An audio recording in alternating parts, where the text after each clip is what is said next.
Herkese günaydın. Webinarımıza hoş geldiniz.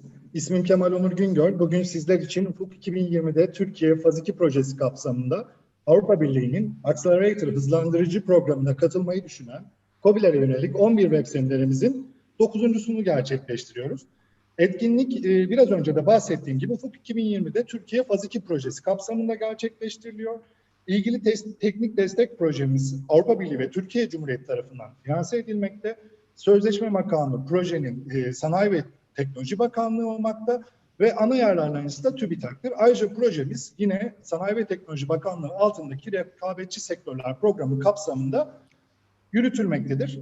Daha önceden etkinliklerimize katılan ya da Zoom aracılığıyla başka proje etkinliklerine katılmış katılımcılarımızın bildiği üzere Q&A butonu aracılığıyla hem uzmanlarımıza hem TÜBİTAK yetkililerine hem sorularınızı iletebilirsiniz hem de teknik destek projesi ekibine bugün benimle birlikte olan Selin Hanım ve Tuğçe Hanım'a, Anıl Bey'e teknik arıza ile ilgili herhangi problemlerinizi, erişimle ilgili sorularınızı iletebilirsiniz. Bunları buradan cevaplamaktan memnuniyet duyacağız. Etkinlikten biraz bahsetmek gerekirse yine hepinizin bildiği üzere Yeni Ufuk Avrupa programı bu yılın başlarında başladı. EIC hızlandırıcı yani Accelerator programı da Ufuk Avrupa'nın kilit unsuru olmaya devam edecek. Ancak bazı ayrıntılı koşullar ve başvuru süreçleri değişti. Bugünün web seminerinde biz de bu değişikliklere yönelik başvurmayı düşünen KOBİ'lerimiz için çıkarımlara ilişkin giriş bir niteliği taşıyan webinar organize etmek istedik. Webinar için bugün beklediğimiz 100'den fazla KOBİ'miz var. 150'den fazla başvuru aldık. Bu sebeple Q&A butonu aracılığıyla sorduğunuz sorulara hem teknik hem tematik olabildiğince cevap vermeye çalışacağız. Olur da cevaplamadığımız bir soru olursa kayıttan sonra biz bunları not edip daha sonra sizle linklerini paylaşacağımız proje web sitemizde yanıtlarınızı iletiyor olacağız. Bugün etkinliği beraber düzenlediğimiz katılımcılarımızdan, panelistlerimizden kısaca bahsetmek gerekirse, projemizin kilit uzmanlarından Philip Solden, KOBİ uzmanı bugün bizlerle beraber. Yine projemizin tematik uzmanlarından Grigoris Hatchikostas bugün bizlerle beraber. Yine Türkiye'den benimle beraber SMEs uzmanı Sayın Serkan Bolat bizlerle beraber uzman olarak etkinlikte yer alacaklardır. Sayın Merve Polat Hanım yine bizlerle beraber TÜBİTAK'tan Operasyon Koordinasyon Biriminden kendileri EIC destekleri hızlandırıcı ve yeni gelişen teknolojiler alanında ulusal irtibat noktası görevini sürdürmektedirler. Yine Sayın Merve Polat Hanım ve Sayın Merve Diyar Hanım düzeltiyorum ve Tarık Şahin Bey de bugün bizlerle olacaklardır. Yine TÜBİTAK'a yönelik sorularınızda daha önce bahsetmiş olduğum Q&A butonu aracılığıyla sormanızı beklemekteyiz. Webinarımızın yaklaşık 2 saat sürmesini planlıyoruz. Bu 2 saat süresince yeni program hakkında ve bu programa nasıl başvuracağınız konusunda daha iyi bilgileneceğinizi umuyoruz. Bu etkinliğin kaydı da yine proje web sitemizde daha sonra size bağlantılarını paylaşacağımız proje web sitemizin ilgili sayfalarında yer alacaktır. Daha sonra tekrar izliyor olabilirsiniz. Ayrıca dağıtırsanız da ağınızda çok seviniriz. Sizlere şimdiden uzmanlarımızla ve değerli TÜBİTAK yetkilileriyle verimli bir etkinlik diliyorum. Sözü daha fazla uzatmadan TÜBİTAK'tan Sayın Merve Polat Hanım'a devrediyorum. Merve Polat Hanım, söz sizindir. Çok teşekkür ederim Kemal Bey. Öncelikle herkese günaydın demek istiyorum. Eğitim dili İngilizce olarak devam edeceği için ben sunumumu kısa bir sunum yapacağım. Onu İngilizce olarak yapmak istiyorum. Öncelikle bir sunumumu paylaşayım.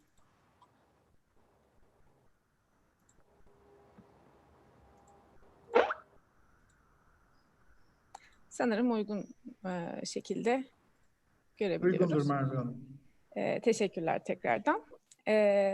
Thank you for the introduction, Kemal Bey, again, and good morning, everyone. Welcome to our webinar, which I think will be valuable, especially for SMEs. My name is Myra Polat, and I'm the national contact point for the European Innovation Council on the New Horizon Europe program. And I'm working together with my colleagues, Tarık Şahin and Merve Diyar.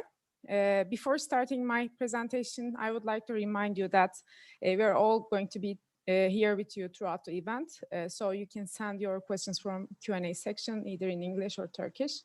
We will be pleased to help your questions to be answered.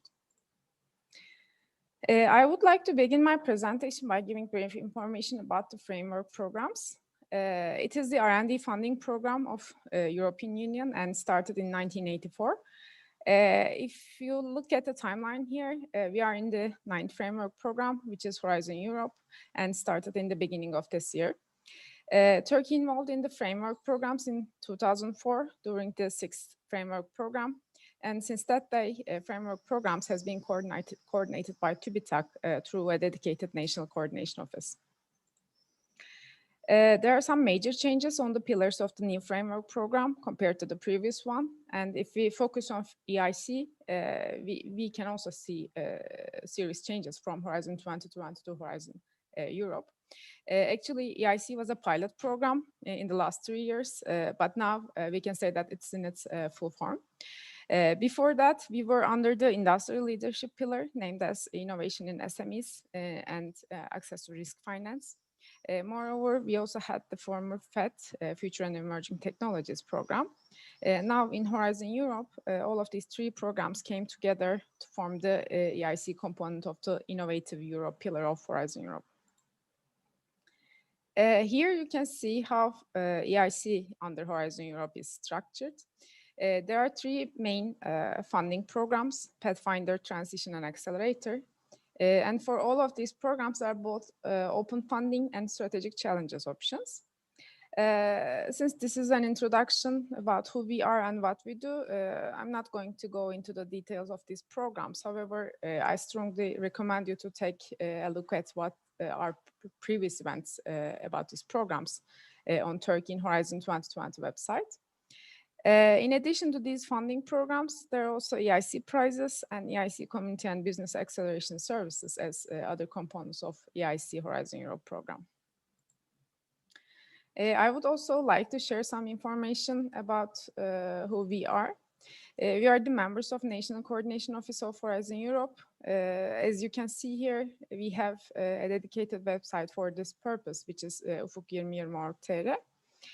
On the main page on the right side, you can see KOBİ Destekleri section. And from this section, you can find all details about us. However, I would like to remind you that our new website for Horizon Europe is under construction right now, and it will be launched soon. So we strongly recommend you to register our website now and choose the newsletter options that fit you best.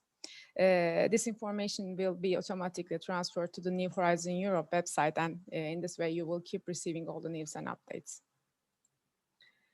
If you go into KOBİ Destekleri section, you will see more detailed information about our team and some news and updates.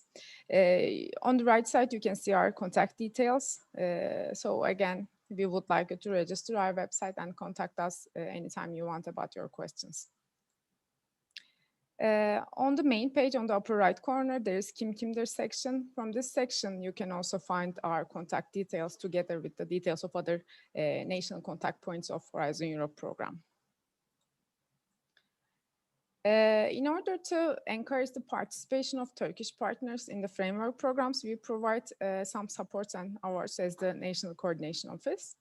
These support and award programs are dedicated to support SMEs, academicians, and institutions. Increasing the quality of the proposals submitted to the framework programs is another purpose of our National Coordination Office. In addition to this, we also want to increase the leadership and the number of Turkish coordinators in the framework programs in this way. As I mentioned, we also have award programs in order to encourage the successful people to continue their works. Finally, I would also like to briefly mention about the InnoSub calls. If you go into the related link from this QR code, you will see that there are some other opportunities in addition to these Horizon Europe programs. You can submit your proposals to these calls as well, of course, if you believe that they fit into your research areas. I think they are good starting points to be prepared for the Horizon Europe EIC calls. Here you can see our social media account details. Ufuk Avrupa TR is our official Twitter account, and we also have a dedicated LinkedIn account for Horizon Europe. All of the news and updates are also being shared through our social media accounts, so we strongly recommend you to follow us. Thank you for listening to my short presentation. I hope that I have encouraged you to take another look at what TÜBİTAK has to offer SMEs, especially on Horizon Europe and EIC Accelerator support. I shall be here with the project team during the webinar to respond to your questions. I would now like to hand over to Philip and Grigoris to take us through the important changes which have been made in Horizon Europe compared to Horizon 2020. Philip, over to you. Okay, thank you, Merve. We will just switch over and resume just a second. Good night, hoş geldiniz. Nice to be here again. I'm now back in Accra from the UK, so things are improving, but we still, unfortunately, due to COVID, can only hold online meetings. So here we are again. We're hoping, though, that later in the year we'll be able to resume the physical meetings, which will be much better. Okay, so this is me. My background's in manufacturing. I've worked on SME programs for most of my career and with the European Commission for over 30 years, and indeed in Turkey for the last 10 years, backwards and forwards. So I know Turkish businesses quite well, and I must say I'm very impressed with the level of science and technology I see here. I'm responsible for the SME part of our program, and of course this is a program which is managed by TÜBİTAK. So you heard what TÜBİTAK has to offer, and this is part of that deal. So we'll begin with a brief presentation about the project, and then we'll take a look at the Horizon Europe program as a whole, and then we'll focus in on the accelerator, which is of the main interest to SMEs. And then Serkan will have a look at some of the frequently asked questions that has come up in his life as an EC evaluator. So hopefully you'll find it all very interesting. Me and the team are in a very hot Ankara. Serkan's in an even hotter Istanbul, and poor Grigoris is in Thessaloniki, which is suffering very high temperatures. So I hope he won't wilt during the morning.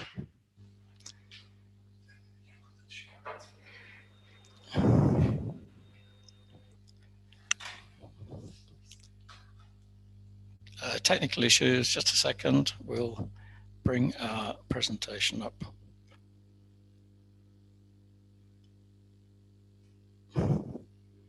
So there we are. Okay, hopefully you can all see it. So that's me. Horizon Europe and Accelerator. We help at each stage. We have now a sequence of 4 events that leads us up to each of the cutoff dates. So we begin with a webinar as of today. We follow this with project writing training about the short application, and follow that with another event about the full application, and finally a project writing camp to help those that are preparing proposals. This is the sort of sequence. So today we have our webinar, the general webinar. Training event is now just been scheduled for 29th of July. This will be followed probably in September by the second training event, and then the project writing camp, which we think will be in Istanbul in September, and will be a physical event, provided that COVID allows us to do that.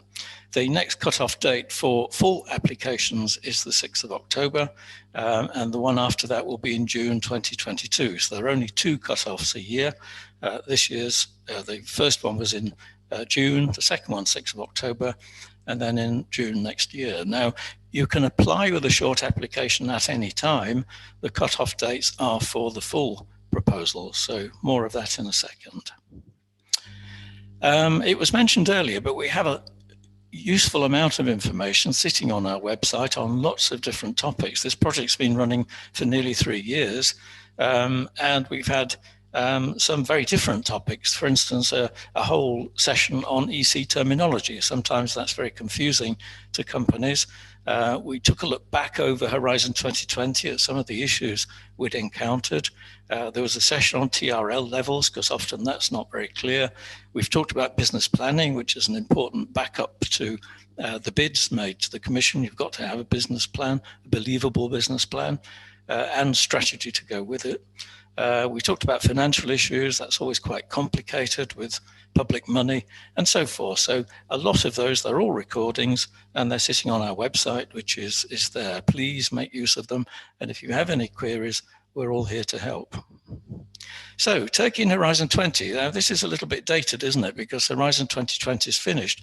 We have to keep the name because for legal reasons, that's the contract with the Commission and so forth, but you will see it branded soon as Horizon Europe. So think of us as supporting you on Horizon Europe. The good work continues, and we're likely to run through most of next year with that support.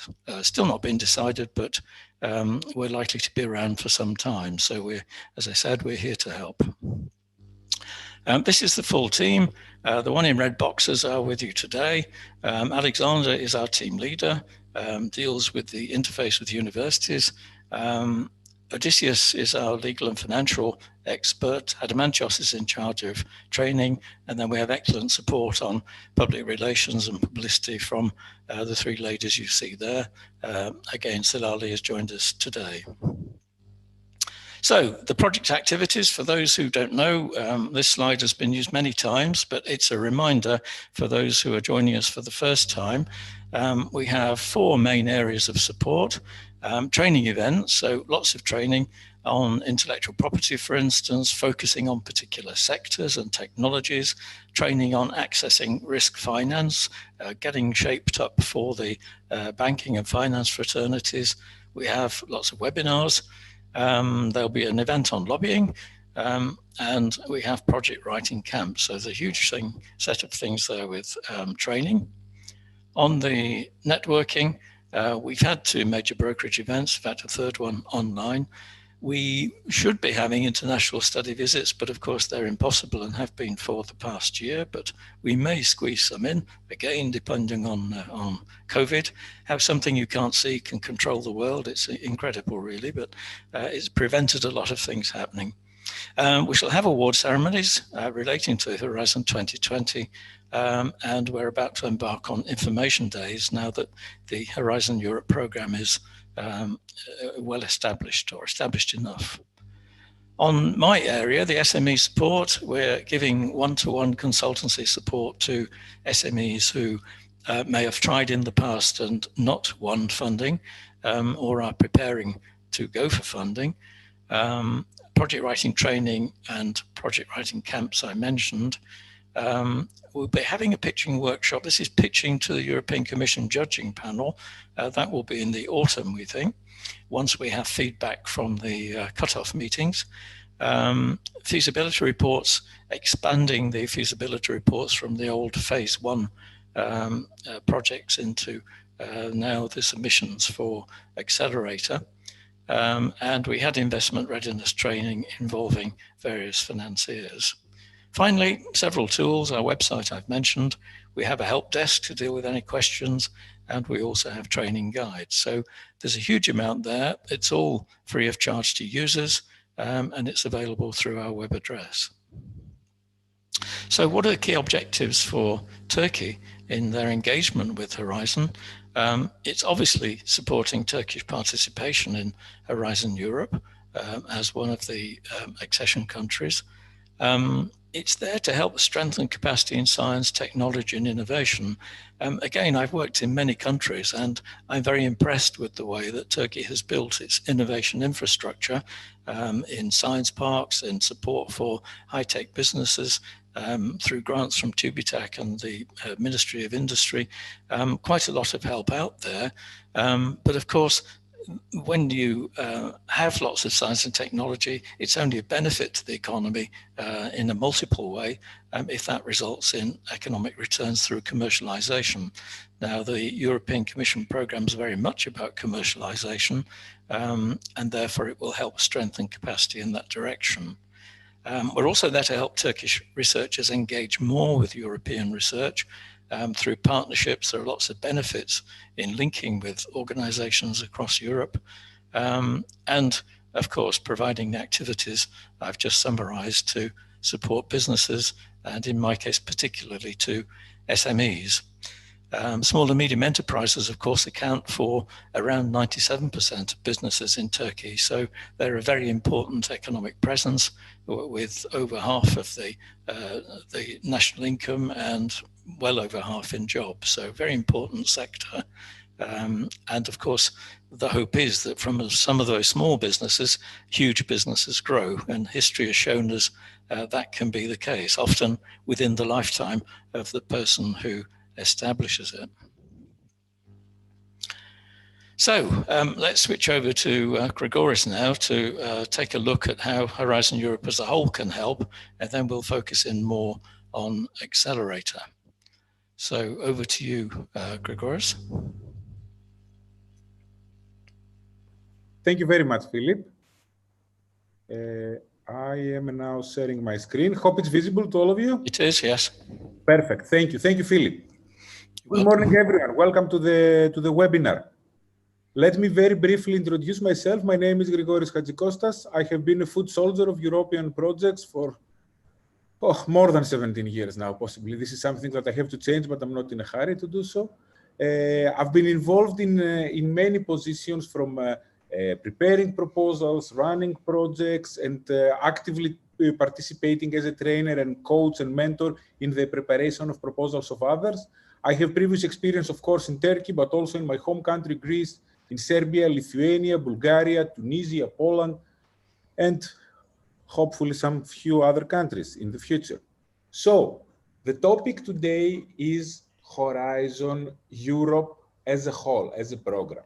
And we believe it's a good idea for you to put a little effort to understand the policy context of Horizon Europe for two main good reasons. First one being that we see this as a great opportunity for you to understand what is required, what are these very Brussels jargon terms that people are normally getting a little bit, finding challenges to use them properly, etc. So to understand the essence of Horizon Europe, aiming to help you to write this particular EIC Accelerator proposal, because you need to know the sequence and the narrative of the projects. But the second is to help you a little bit to look for opportunities other than the EIC Accelerator, which are related for SMEs. As Philip mentioned before, and as Merve mentioned in the beginning, this project aims to offer you holistic support, meaning to give you the opportunity to pick up all that there is for you in Horizon Europe now, and in Horizon 2020 in the past, as SMEs. Therefore, during this presentation, I will prepare the entire program, the entire Horizon Europe work program for the next 7 years. However, I will try to put some emphasis, and I will try to do that by using what we call a magnifying glass, in order to show you the particular parts that we, apart from this webinar, we suggest you to have in mind, depending on the concept of your idea, depending on the specialization of your company, of your startup, of your SME, to look there and to look for other opportunities additional to the EIC Accelerator. So, having said that, let us see what we will going to discuss today. First of all, we're going to understand why Horizon Europe is needed, what is about Horizon Europe. Then from there, we move to what we call the pillars. This is technically the structure of Horizon Europe as a program. What is each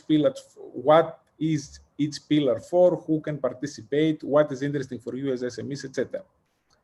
Then from there, we move to a novelty of Horizon Europe, which is the missions.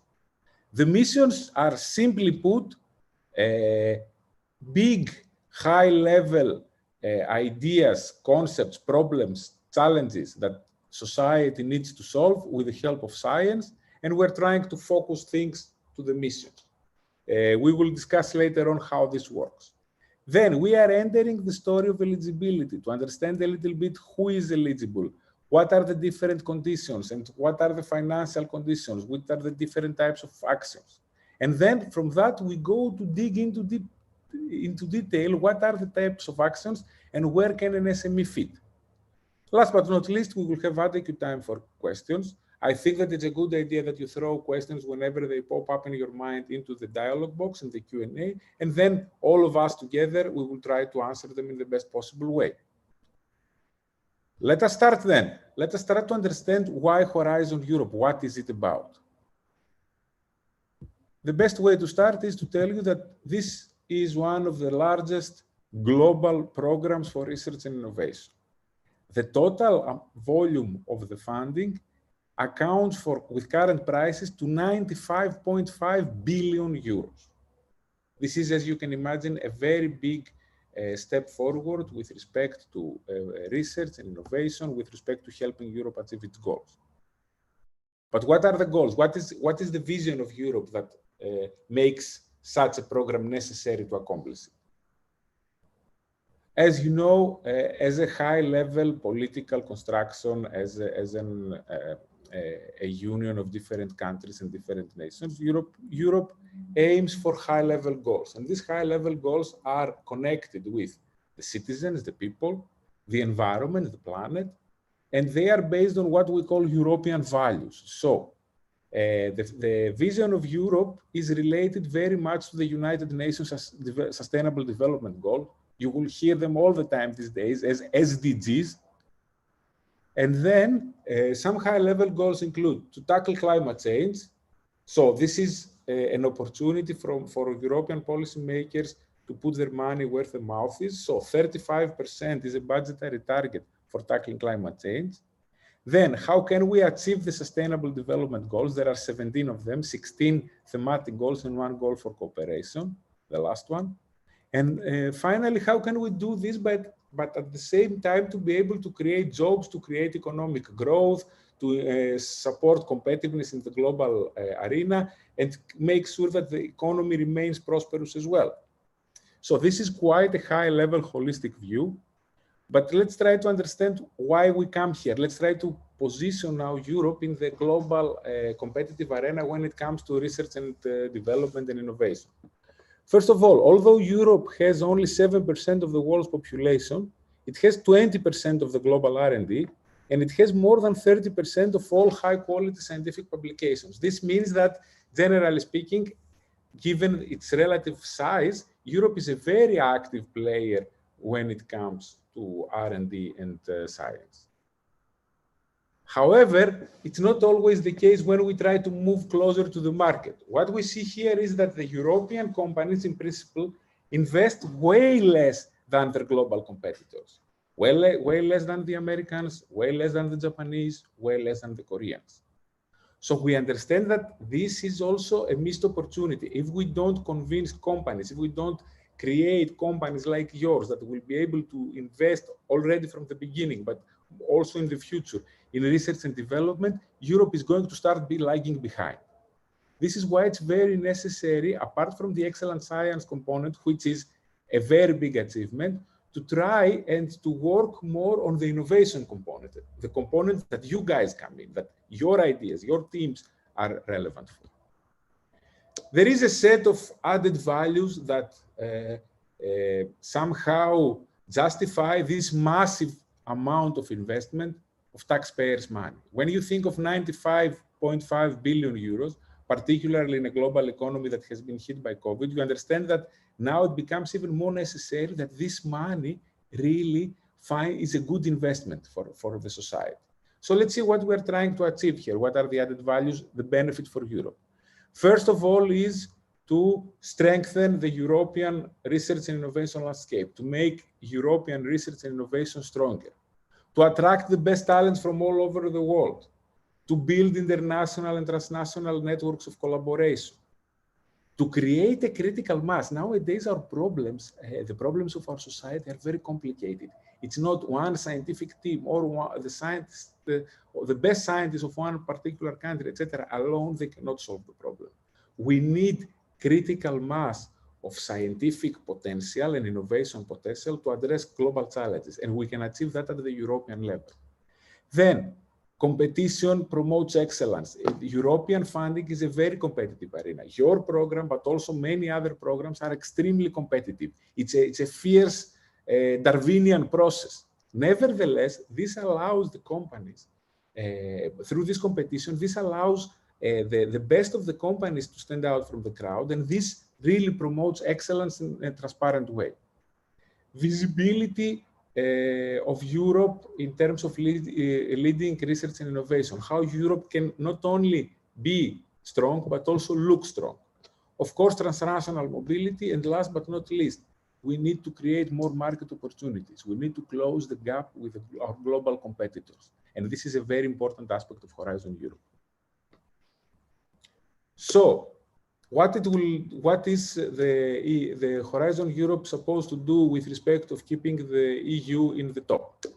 First of all, to be able to be used as a tool to deliver the strategic priorities that European Union, that Europe has already, like recovery from the COVID, green and digital transformation, global challenges to improve quality of life, health, nutrition, well-being, etc.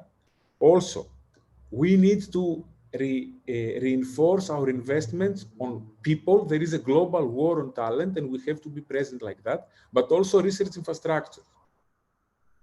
This whole endeavor needs also to create market opportunities. We want innovations that will find their way to the market. That's why there are particular tools for that purpose. And of course, last but not least, to achieve universal targets that can be summarized in terms of inclusiveness when it comes to participation and collaboration from all over the Europe and also the associated countries, promote gender balance, achieve balance in between high-performing and less performing countries within Europe, and somehow to close the gaps. Now, what is the impact? Let us try to look first at the economic impact. And this is a very nice one, if you look at it. It says, behind this, what we understand is that for every euro that we invest today in research and innovation, we want to get back 11 euros in gross domestic product gains, 11 euros back in the economy in the next 25 years. You understand that this is a long shot, this is a long-term goal, but at the same time, it's a very practical one. It means that we need to multiply our money times 11 as a society for the money that we're investing now to Horizon Europe. And we have to think along these lines with that level of ambition. When we go to the part which is related to climate objectives, 35% of Horizon Europe should contribute to climate objectives. Of course, the problem here is that this particular target is linked with part of the money spent and not part of what is achieved. But I guess it's already too complicated to quantify climate mitigation results all over the world. What is much more quantified and what is really something that connects to the first impact is to create 300,000 jobs, and at least 40% of them needs to be highly skilled and highly paid jobs to give a real boost in employment and employment of educated, talented people. It's very important to have these high-level impacts in mind, not only because they are important for society, but because when you are writing your proposal, when you're building the narrative of your company, you need to remember to remain close to, as much as possible, to all three of them. How can we create more jobs? How can we create more profits? How can we also have some other impacts apart from financial ones? These are the things that you have to keep in mind while describing your proposal. Let's look at the novelties. The previous Commissioner for Research and Innovation, Commissioner Moedas from Portugal, he had this famous quote that with Horizon Europe, the Commission wants an evolution and not a revolution. This means that in principle, it's widely accepted in the European landscape that Horizon 2020 has been a successful program. It has been a program that achieved massive, and I must say unprecedented, volume of participation. It's a program that has been considered as open and giving opportunities to startups, to NGOs, to small research teams, etc. But it's also there are also things that could be certainly improved. So what we see now with Horizon Europe is such improvements. The European Innovation Council, which is now perceived as a one-stop shop to help bring ideas from the lab to the market and support all the stages, and it looks now like a value chain, the one that Merve described earlier. It's one of the breakthroughs to support innovation. Then, How do we tackle societal challenges? It's the missions. It's how can we set ambitious, bold goals that affect our daily lives. Many of you might remember the story of the mission to go to the moon that was started with President Kennedy, late President Kennedy. We need to apply such approach to some major topics like climate change, how our cities are becoming, how our food and our soil are evolving, nature, people, how can we protect our waters and ocean, how can we protect our health. There is a lot of things that we need to look in detail. Then, another novelty is that the Horizon Europe is trying to make a more rational funding landscape, streamlined approach. And also this goes not only at the European area, but also how can we strengthen collaboration with countries outside Europe, third countries that have good capacity, complementarities. How can we work together to solve global challenges? The openness is a key aspect. How can we have open access to publication? It's becoming mandatory now. The science and the knowledge that is prepared by taxpayers' money should be available to the citizens, should be available to European society, should bring all the value back. How can we close the gaps? How can we support the low research and innovation performing countries to participate more? There is a whole horizontal program for this called widening. It's not relevant for this, but it's extremely important and interesting for Turkey, and we are supporting that also as a project. Then how can we build synergies with other EU programs and policies so that we somehow make sure that we are hitting the same target from different sides? And of course, always there is a problem when you have co-funded projects where you are dealing with procedures. How can we minimize bureaucracy? How can we reduce the administrative burden? How can we make the rules to be simpler and more accessible and more appealing to startups and SMEs, to young researchers, and to people who cannot invest huge resources in building a structure that supports European projects? Having said that, let us now move to the structure of the program, to how the pillars are constructed, how the whole program of Horizon Europe looks like. So it looks like a little bit like this. Put aside the left and the right column, which is the Defense Fund and the Euratom. These are quite complicated. Let's focus on the pillars. There are three pillars, as you can see here. One is about excellent science. The other one is about global challenges and industrial competitiveness. And the other one is about innovation. And there is a horizontal pillar, which is related to widening participation and strengthening the European research area.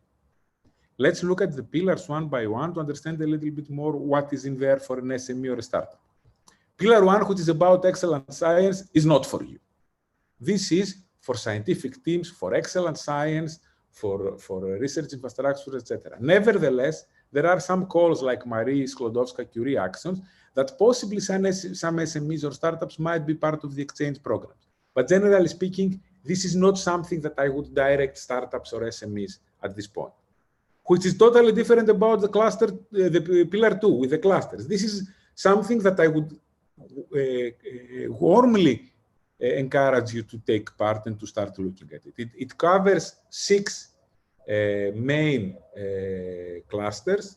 One is about digital industry and space. The other one is about civil security for society, health, food, bioeconomy, natural resources, agriculture, environment. This is my favorite topic. Culture, creativity, and inclusive societies. And last but not least, climate, energy, and mobility. This is about research and innovation actions. This is about normally big projects and big consortia, but they have a specific target to attract in their consortium SMEs and startups. So that's why I put this magnifying glass here. It's my warm suggestion and encouragement to look at those calls and to try to understand more about them. Then we go to pillar 3, which is about creating breakthroughs. This is the support from the European Innovation Council. This is where the EIC Accelerator program comes from. But it's also EIT.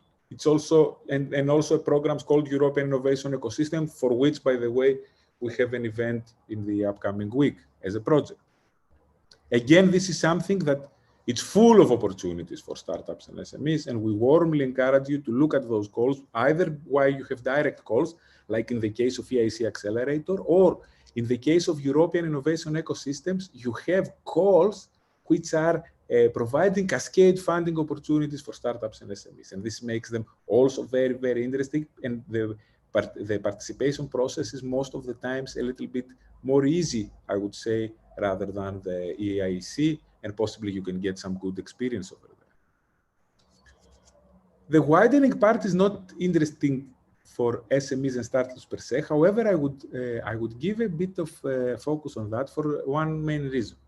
This is a very interesting call for Turkey, and this is a very interesting because it helps create the innovation capacity of the ecosystem. This practically means that one way or another, startups and SMEs are going to be benefit from that. They're going to benefit because of the innovation support that the whole ecosystem will receive. Therefore, although I would not suggest you to look at it right now, be aware that such projects might occur, and be aware that from such projects you might be benefiting, if not only financially, but possibly more in building collaborations with scientists, in having access to research infrastructures, and so on and so forth.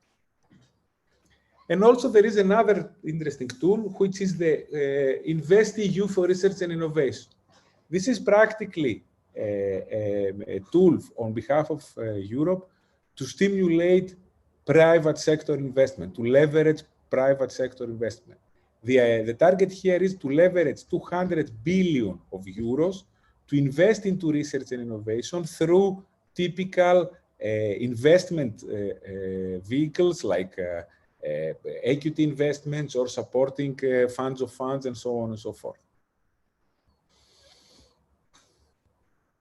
Now that we covered the structure part, let's try to put a little bit more focus on the missions. The missions is a novelty which is not clear yet to many. However, it's quite an interesting difference in the approach that we see now. We see that Europe is trying more and more to focus ideas and to focus funds on very important challenges of society, the ones that would really change the lives of millions of Europeans. Sorry for that. So this is exactly what is a mission. It's a portfolio of actions which covers various disciplines and which aims to achieve bold and inspirational, but also measurable goals within a set time frame that have huge impact to many, many citizens. So this is about proving to society that we solve problems with science. Science can help us solve major global challenges. We have 5 mission areas identified so far. One is related to adapting to climate change and to the social aspects of it. Other one is about our waters, our oceans, our seas, our rivers, our lakes. And then there is a very important health reason, something that people who have been in contact with the problem, with the challenge, know how difficult and how sad it is. So how can we battle the cancer? Then we have an issue which is related to smart cities, climate neutral smart cities. The cities that we're living in, how can we survive there when the climate change is approaching? How can we make our cities not polluters, but being positive to the CO2 balance? And then how can we have health and food? So how can we achieve soil health in order to have adequate food for the generations to come? These are the topics that we need to look closer as SMEs and startups. It is ideal if our idea somehow fits with one of these missions, even if we are applying for EIC accelerator programs or any other programs. We need to always highlight clearly which mission are we tackling. Okay, I don't want to bore you too much of the definition, of the legal definition. I think we have already explained that, and the definition is here. But I would like to explain a little bit about the budget, because everybody is asking, okay, but where is the money? What budget is there for this purpose? So, first of all, there is no fixed budget for each mission. Generally speaking, for the first 3 years of the program,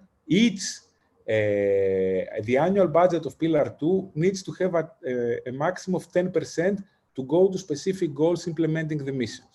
And then after the 3 years, the performance will be assessed and we see how we move from there. This is typical for Europe to commit for medium scale endeavors, medium scale initiatives, and then to evaluate their performance and to see if it makes sense to continue them or not. So, how they will be implemented? First of all, there will be specific calls launched in Horizon Europe and other funding programs. Then, all these projects will be managed as portfolio with the idea that the impact of the portfolio is greater than the sum of its parts. This is the whole purpose of putting money on a mission. It will try to be cross-cutting with other parts of Horizon Europe, but also other Commission programs or other national programs. And it also aims to put some knowledge and some insights to the policymakers to how can we improve the policy regulatory context to achieve the expectations of its mission. And then how can we combine efforts with other programs at international level outside of EU? You can see here that the missions have already chairs and they have already been populated by boards. This is a good operational step. And from there, we go to a common question that we get from in these cases, which is related to eligibility. Who is eligible for such an event? By the way, I take the opportunity to tell you, feel free to send us questions if you have any during the presentation. First of all, let's look at the admissibility. All proposals should be submitted by the Funding and Tenders portal. All proposals should be completely readable, accessible, printable. There should be a procedure followed to achieve that. There are page limits now. For example, for research and innovation action, this is 45 pages. For CSAs, it's 30 pages. For EIC Pathfinder, it's 17 pages.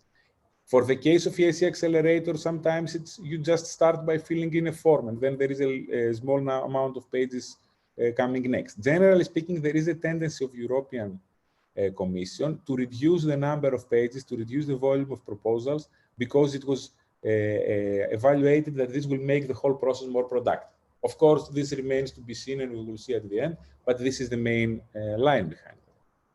So, we are talking, please keep in mind that here we are talking about Horizon proposals in general. EIC Accelerator is a specific case that only a single entity can apply.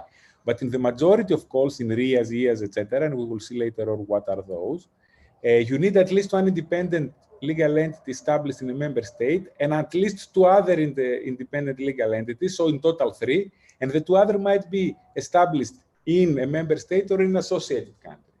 Of course, needless to say that this is the minimum, the absolute minimum. Normally, consortia for European projects might have from 5 to a very big amount, even sometimes 50 or 60 or 100, depending on the size and the scope of the project.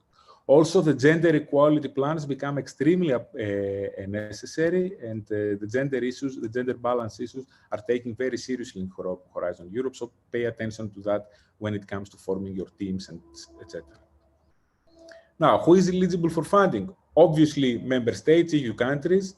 From non-EU countries, associated countries to Horizon Europe, like Turkey, they have full rights, 100% equal treatment as the member states. Also, there are some other countries that have been selected, and also sometimes the particular call requires collaboration with one international country. For example, sometimes some calls require collaboration with China, with US, with Canada, and so on.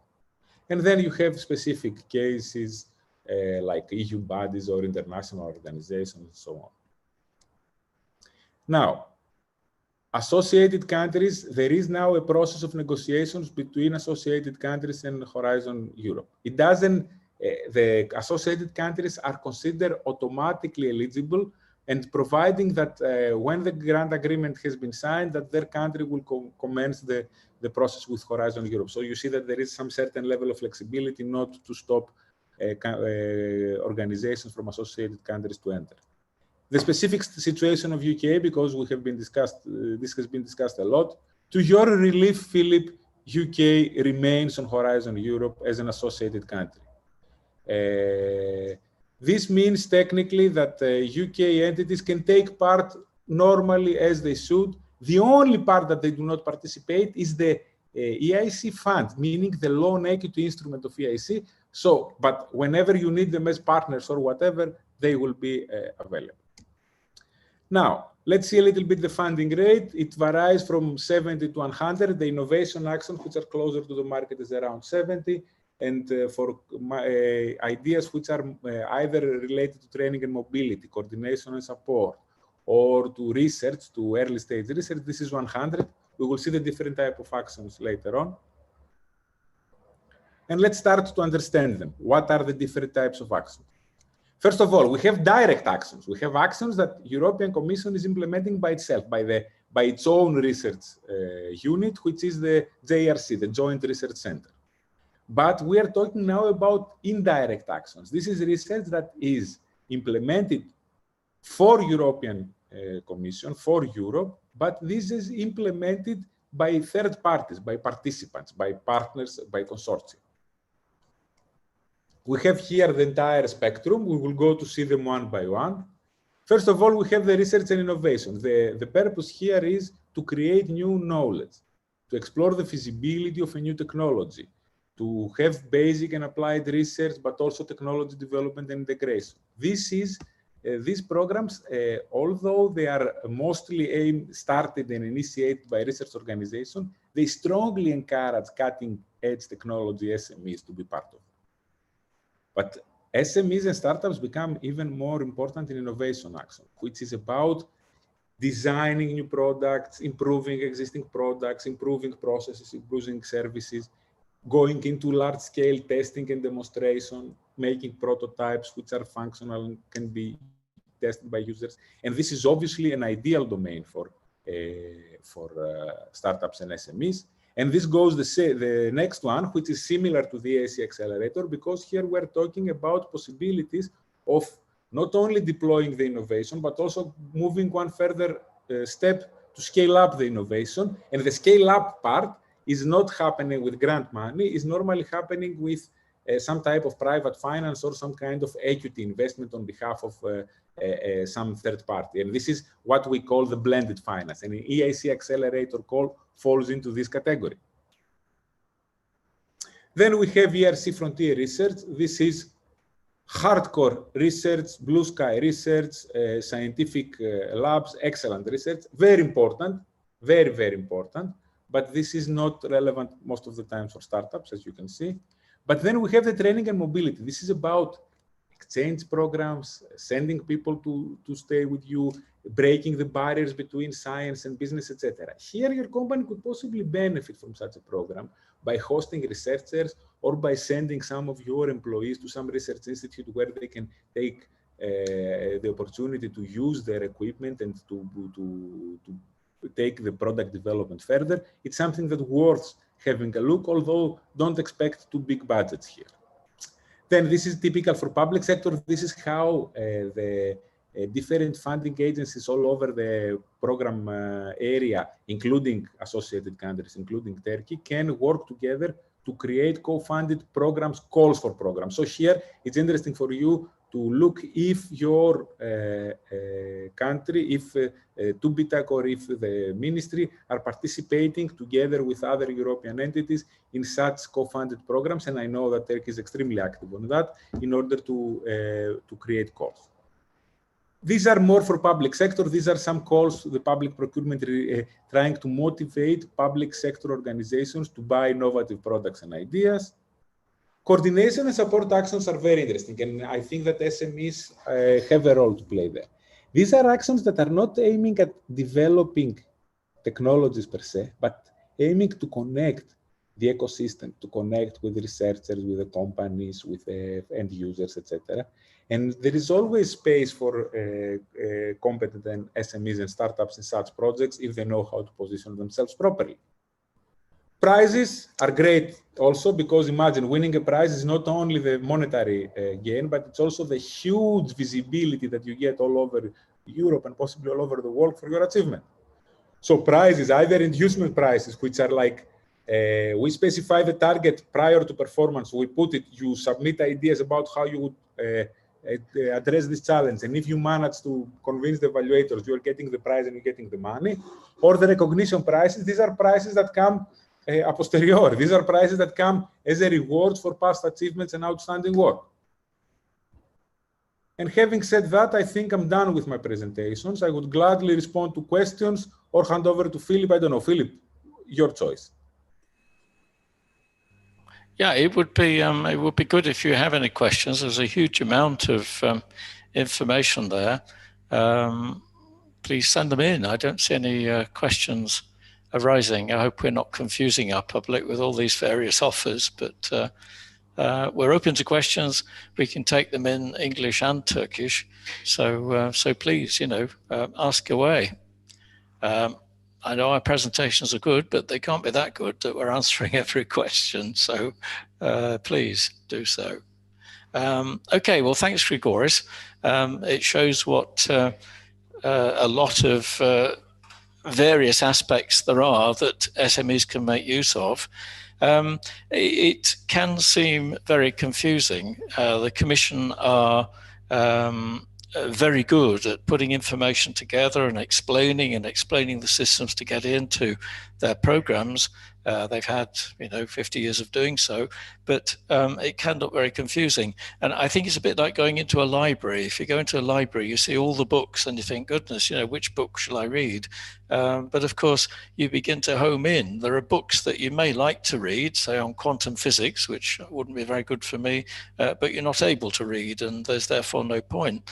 But you can go to the section that interests you and find a book, or in this case, a program that fits with your company. The important thing is that you have to amend your project to fit the call and the program, because it will never be the other way around. The calls and programs are designed by the EU member states to satisfy certain criteria, as we've seen with the environment and so forth. You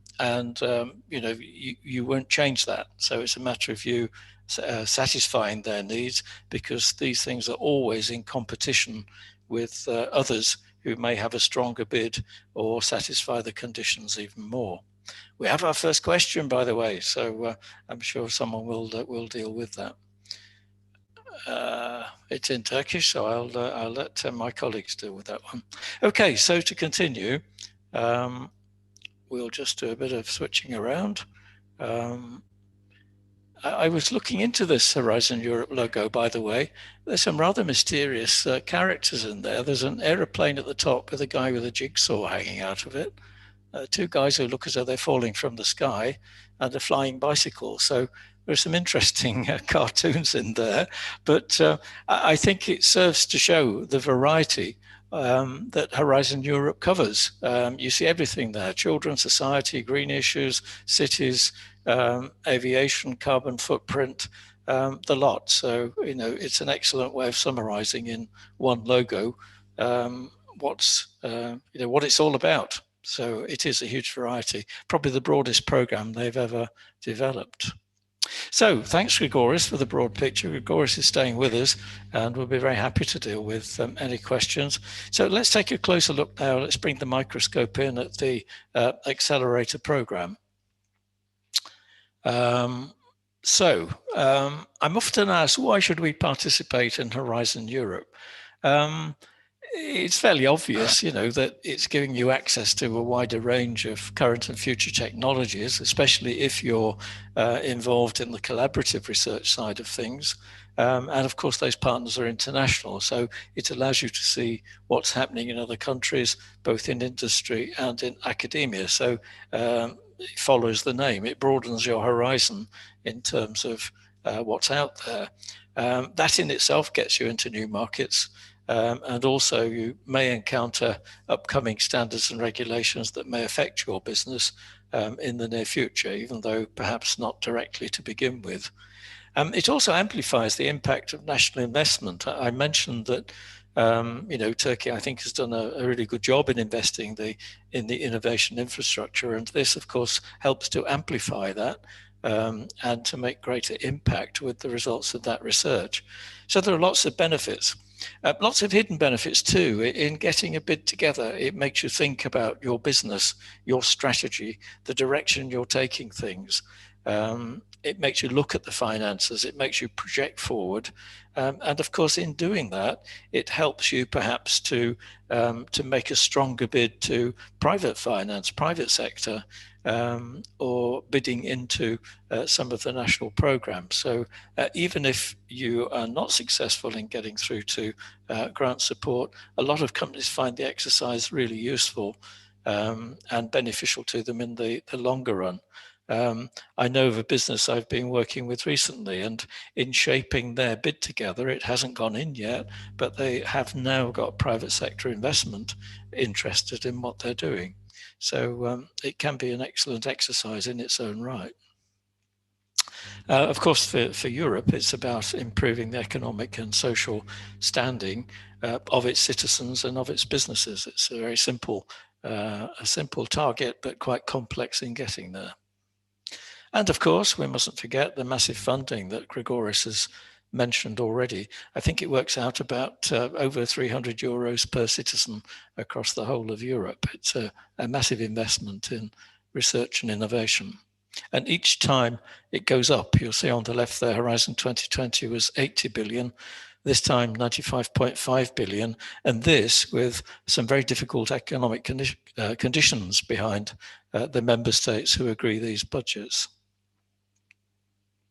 It would be very useful to read these two documents. They're not good bedtime reading, you may fall asleep, but the EIC work programme tells you what it's all about, and it's worth looking through that.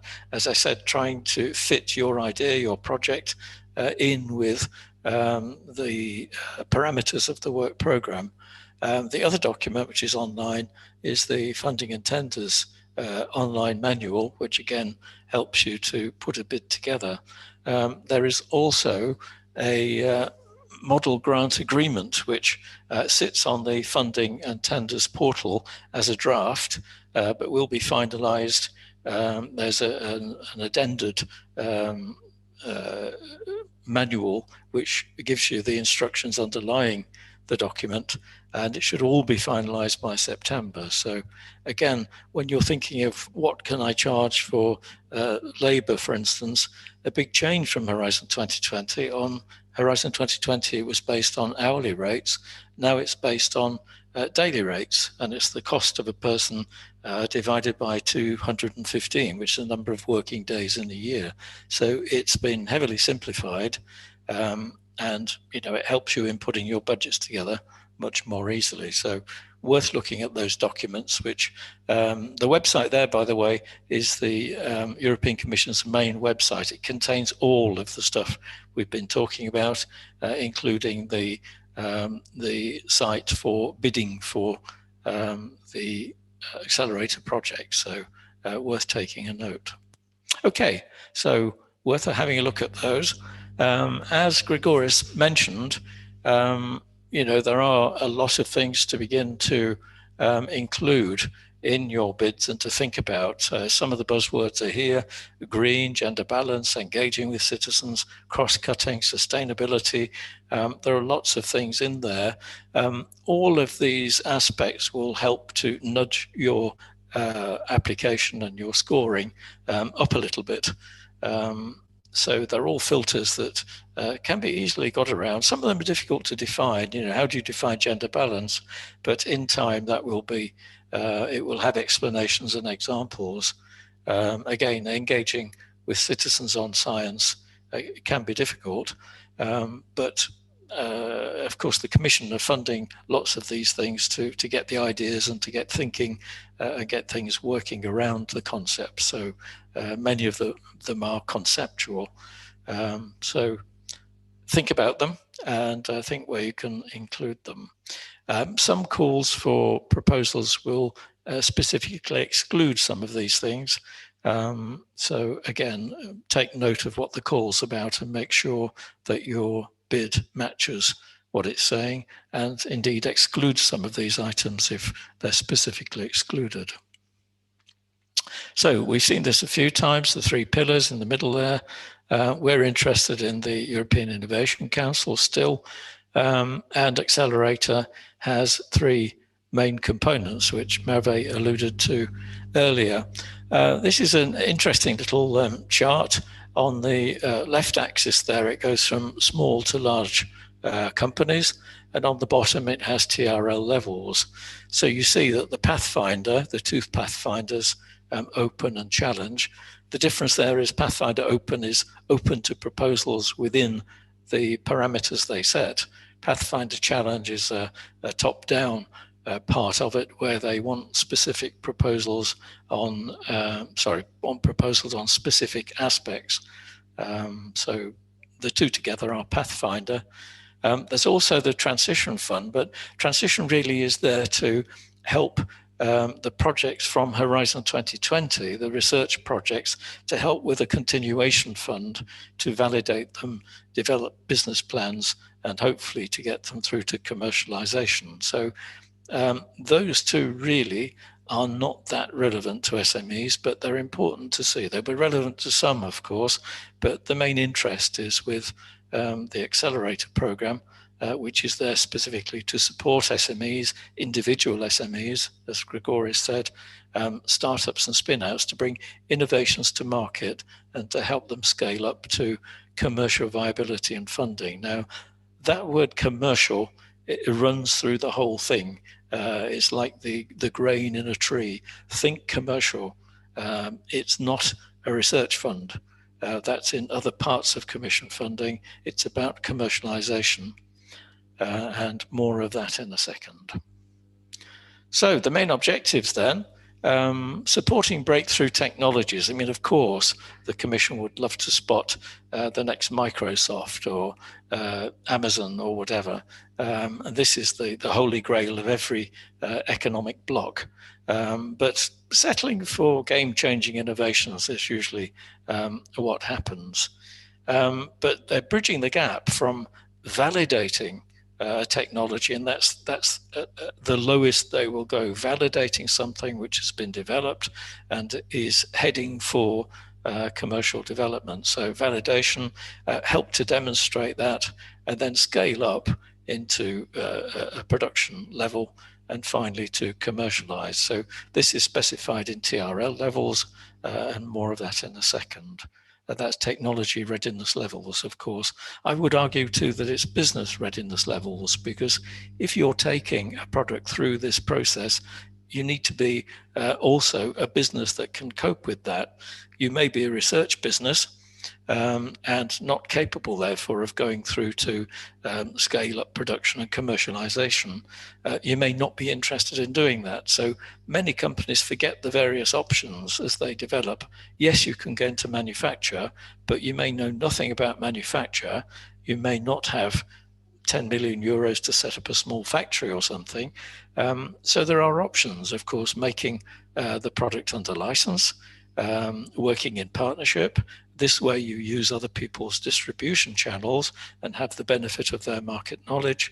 You may decide to sell the idea as a whole and invest that money back in your business, because of course you may have something novel and game-changing, but other people are also developing along that line and may beat you to market if you're slow to get it commercialized. The world changes all the time, as we know. So the key criteria is for SMEs, which they specify as less than 250 and with up to 50 million turnover. That seems a crazy figure, but of course with highly automated steelworks or car plants, you may have less than 250 employees, but you may be well over 50 million turnover. So that's why it's there. And you're covering, of course, products, services, and perhaps changes in business models. These are 6 criteria which underpin the bids and need to be satisfied if you're going to stand a chance before you start looking at the details of Accelerator. So wide geographic potential, high growth, high risk businesses. The Commission are peculiar in that they love to fund a risk. If you have, for instance, a product which is looking great and you may have commercial backers, but there's a certain test it has to go through or a particular piece of design, which if it works, it will be commercializable, sorry, it's another phone ringing. If it's commercializable, the Commission would love to fund the risk element to get you into the commercial arena. So important to remember that they're looking for risk, and if they get over the risk, companies that will grow fast, high growth. Then you have all the other things that we've talked about: disruptive, sustainable, breakthrough technologies, all the ideals that come in. Deep tech, more of that in a second. Scalable, it's possible that it can grow, and of course it must make an impact. So geographical, ideally, of course, it's being funded by European taxpayers and Turkish taxpayers in the case of Turkey and Horizon 2020. So it must be relevant to the whole. And of course, being relevant to the whole means that it's got a potentially huge market. So that the two go together. Potential, innovation, of course, but the thing that benefits economies is the job creation, growing the knowledge base so that other products will develop, and of course revenue in taxation and so on from businesses making profits. So benefiting Europe as a whole. In many cases with companies, I speak to them and they say we're going to export to Europe, and of course I point out that there are 50 countries in Europe, 27 of them in the EU, but they all have different regulations or varying regulations, certainly different languages, different ways of doing business, and of course different competition. So saying exporting to Europe, or even worse, exporting to the States, you need to be very sure of yourself. Quite often it comes down to language. You know, the alternative languages will help you to get into those markets, and perhaps appoint agents and distributors for you rather than set up your own offices, which of course can be very expensive and may need you to establish a separate legal entity. So important to take those things into account. Making claims about we shall export to Europe in a bid tells the evaluators you've not really thought about it. You need to be more specific than that. And the other thing that sort of turns them away is when you talk about having the global market for this is 700 billion and we'll aim to get 10% of it in the first 5 years. They're obviously figures that are not believable, and no one has really investigated the market that can be actually served with the product, given that it's probably in competition with others as well. High growth, high risk, what does this mean? What does it mean? I mean, demonstrable potential growth, 20% a year is a figure that's been bandied around. There is no figure, but convincing. If it's a doubtful description, then you have to convince that you will do it, you know about it, and you're capable of it. So a growth in 5 to 7 years. And the European Commission, of course, want to fund this risk resolution I mentioned earlier, funding the risk that will make it happen faster and attract private sector investors. Quite often in the judging panel, which is usually more financial and business people than technical, they will be asking questions about where do you see the company growing in 5 years with and without the financial support from the Commission. Tough question, but you need to have thought of that in terms of your forward strategy and how the Commission funding will influence that. The related criteria: disruptive, sustainable, deep tech, scalable, impact oriented. Again, most important at the bottom there, technology readiness level 6 or above. It's not for funding the earlier stages, which are in developing research and proving research. So deep tech then, longer term, a phrase that's coined by the Commission is patient capital. This is investment over perhaps 5 to 7 years in some cases to get the product finished and through to market. So They talk of patient capital investment, but I wonder how that compares with other bidders that have a shorter believable term for a return on capital. And certainly with private sector investors, they of course are looking for a minimum investment, a maximum return, and a shorter period in which there will be a payback. It has to be said, they tend to be very nervous of backing technology. It tends to be expensive. It requires premises. It requires investment in machinery quite often, and therefore it creates a greater risk.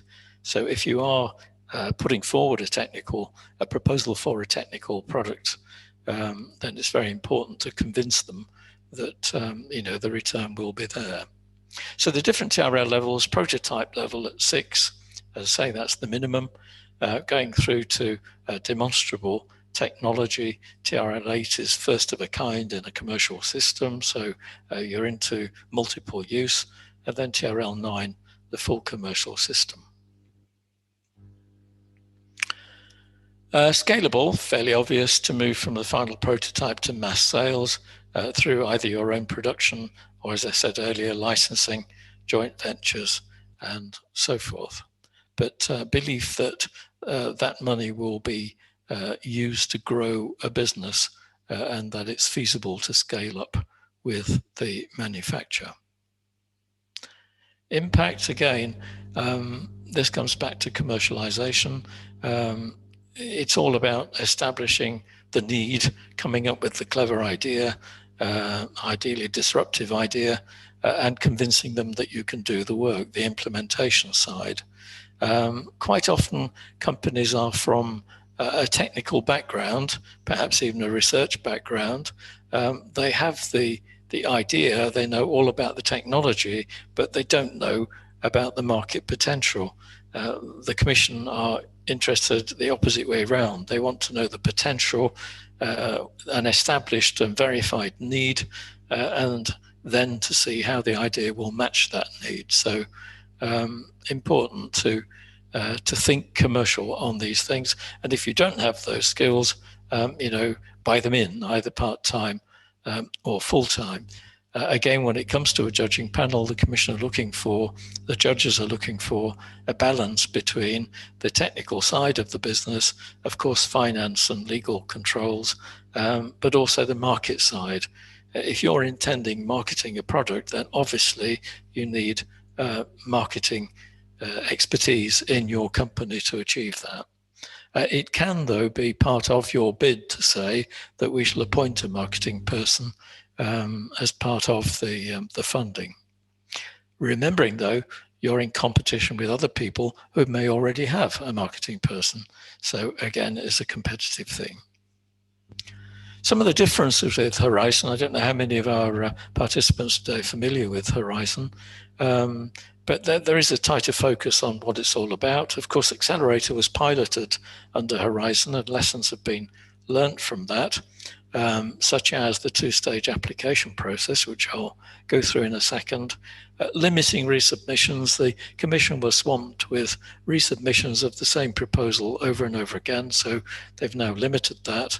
And Horizon was about, the Accelerator under Horizon was about bottom-up calls for projects.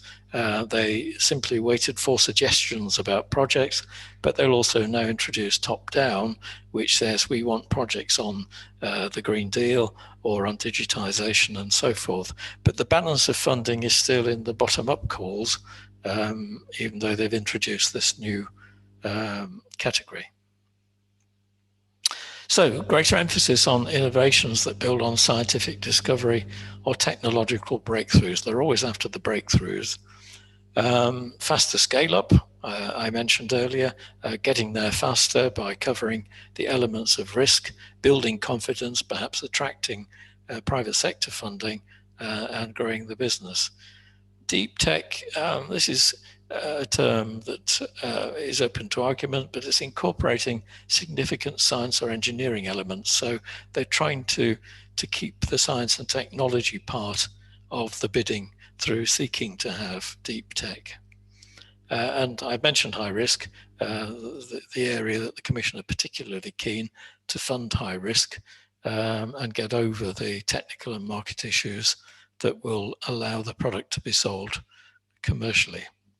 Disruptive, well established, I think, disruptive technologies. People often ask what this is about.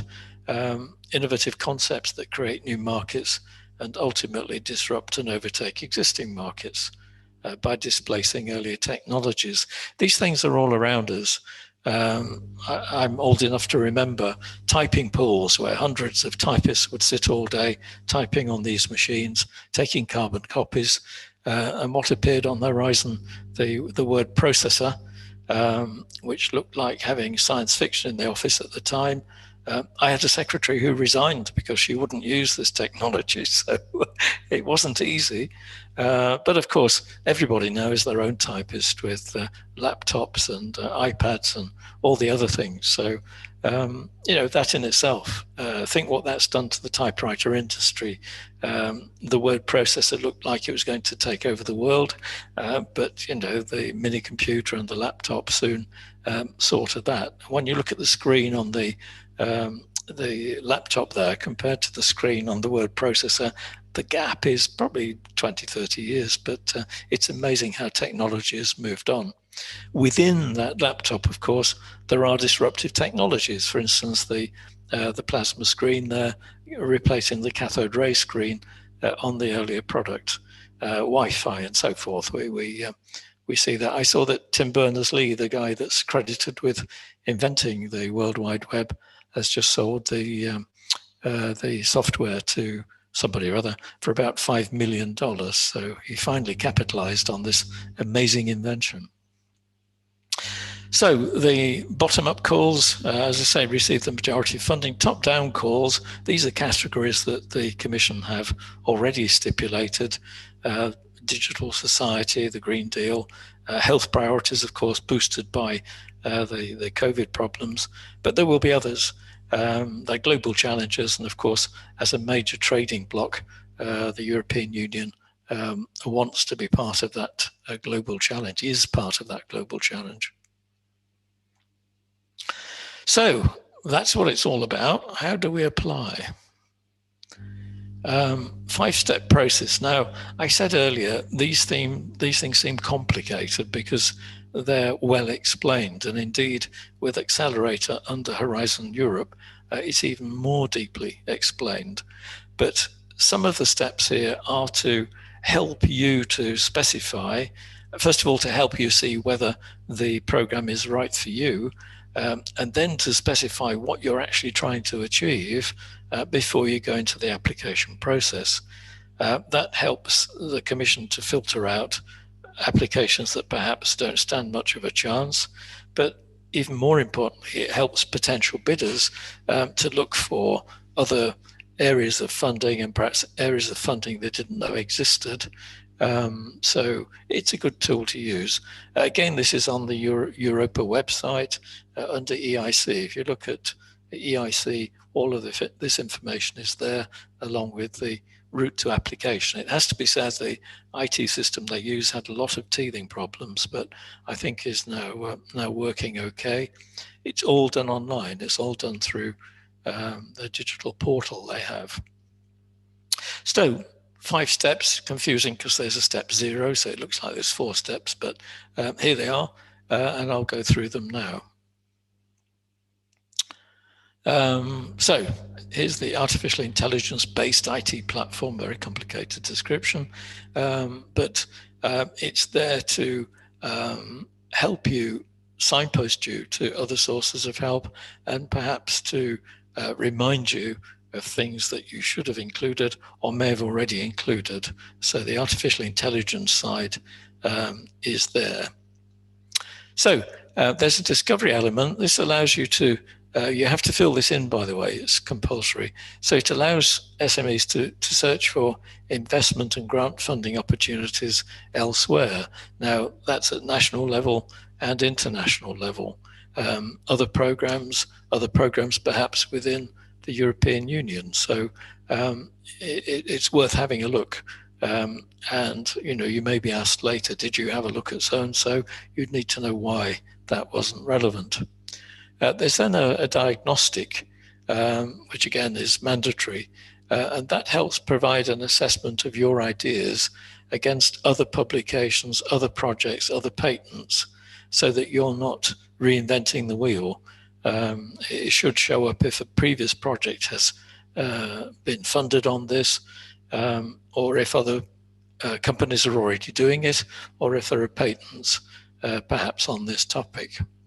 So they do this by asking various questions about the problem that you're trying to solve. This is this need that I mentioned, and your proposed solution and target markets, which is another point. 2 points, in fact, the idea and the markets, the actual need. So at the very early stage, if you don't know the market you're trying to get into, the idea is not well formed, then there are questions about whether you should do a bit more homework before you go further. You can, however, still apply, even if you go through this diagnostic and there are questions, but that should register in your mind that you need to do more before you put in a formal application. The diagnostic questions, fairly obvious business questions. What is it? What's the purpose? What's the solution? Why are you doing it? What problem are you trying to solve? What are its functions and uses? How will it do it? What are the deliverables? Is there a product at the end of it? Will you achieve the TRL? Who is going to do it? This is the implementation part, your team, and what sector you're in. Target market is one of the most important, if not the most important. For whom are you doing it? Who is your target market? And again, what impacts do you expect? This is, if you always put yourself in the shoes of the investor, the Commission is investing in you as a bank or private investor. But as I say, they're funding and investing in the risk. But what impact? Will there be job creation? Will there be societal improvements? Will there be environmental or economic changes? They want to see the bang for buck. They want to see the money, the return on the investment, of course, in comparison with other bidders. So other bidders, may show a better return. It is competitive. I keep saying this. It is competitive. So you may have an excellent bid, but someone else may have one that's more excellent than yours. So then, if you've gone through that and you're convinced it's worth making an application, again, this is done on the platform. Some of it's fairly obvious. You need to register your business, of course, with the Commission to get into the platform. It's a very simple process. And then they seek, of course, the title of the proposal. There's always an acronym, a short name. That the catchier, the better for the acronym, because it registers with people when they read it. Short abstract about the project, what it's about, and keywords. Those keywords are used then later to find evaluators. So the keywords are very important to put in there. They want to know about the company and the chief executive, the registration number with the EC system. I've said you have to register your business. They need to know the highest person making decisions. This will be, if it goes through to a grant agreement, they need a person responsible for that grant before it can be paid. At this stage, this is a big shift from Horizon 2020, that they seek a pitch deck of 10 slides maximum about the product. Now, I think this is an area that will be very competitive as it goes along. They want it in PDF. They say it needs to be simple. It needs to show the team, the product, the aims, ambitions. It's to convince them that the team is behind the project. But I would imagine as time goes on, there'll be more formal production of these videos. Again, like any other, it's an advertisement of your company, like any advertisement on television, for instance. Think of the impact an advertisement makes in 15 or 30 seconds with few words, lots of pictures. Pictures speak louder than words, of course. So it's worth giving a real good thought to the pitch deck and the video. The maximum 3-minute video there, can be a recording of your pitch deck. That may be rather pedestrian. But up to 3 core members there can get involved in a video to convince them that it's a good project and they're behind it and it has potential. So 2 stages there of showing off your project to the evaluators and ultimately, hopefully, to the judges. There are several other questions that relate to the project to help to thin down what it's really about. They fall under these 3 headings: ideation, a very European word, looking at the solution, whether there are existing solutions, where did the idea spring from, why do you think it will be successful, and so on.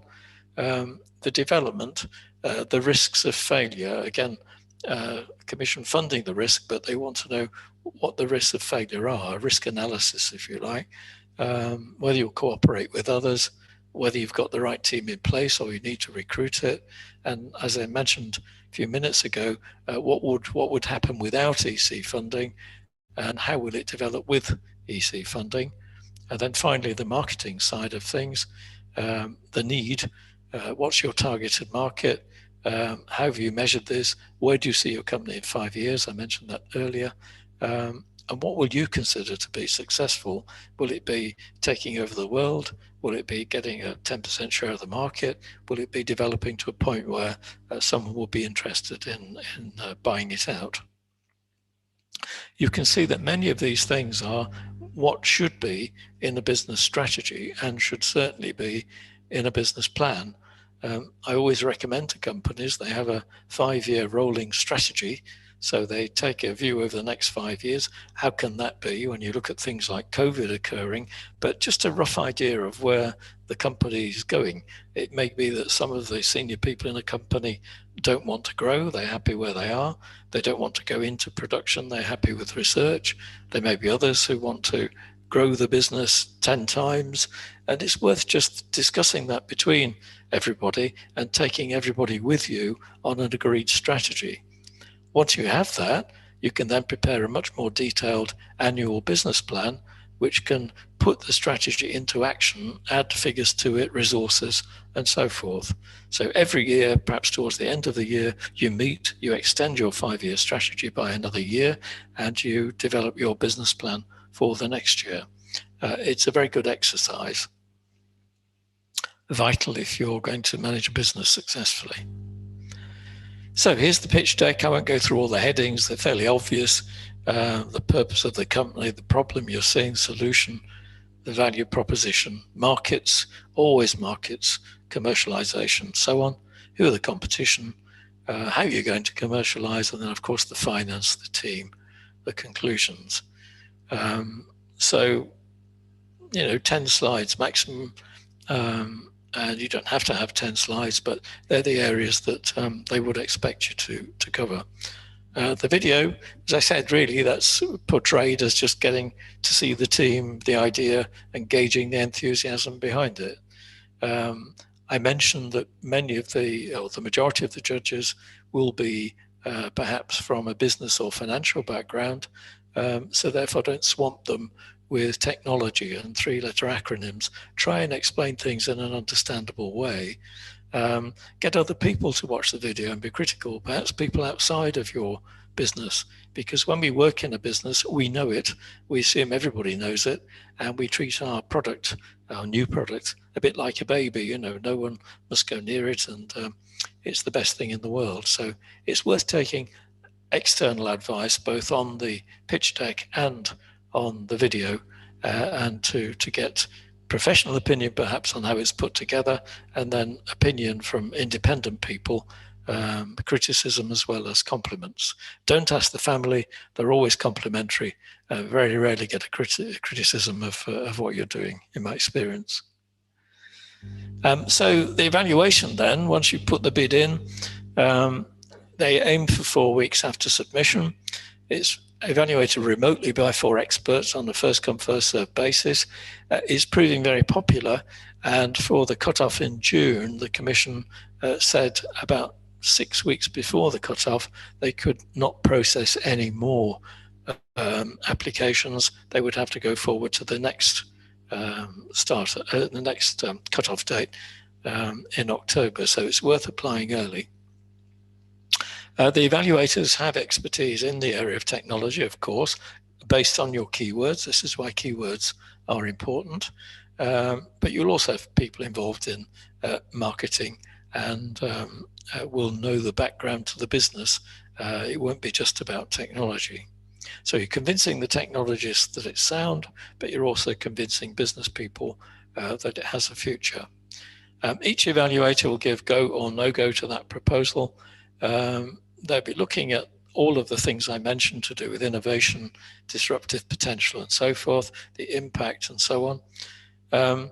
If two of the evaluators give a go, you'll be invited to submit a full proposal within 12 months of the application date.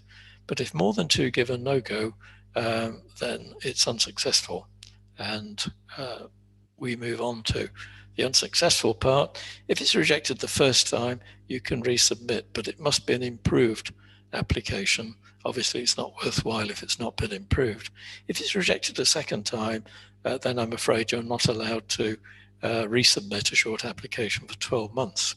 So very important to make your best effort, first of all, if you fall at that hurdle, then to try and improve it as much as you possibly can. And of course, you get feedback on the weaker areas. So the application will have to be significantly improved if it stands a chance.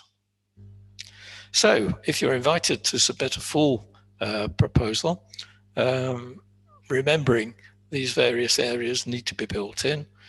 So the TRL level, you won't get grant support above TRL 8. This is commission grant support, not the venture capital funding. There's a transition from grant support to get over the risks I've mentioned several times, but then moving into commercial funding.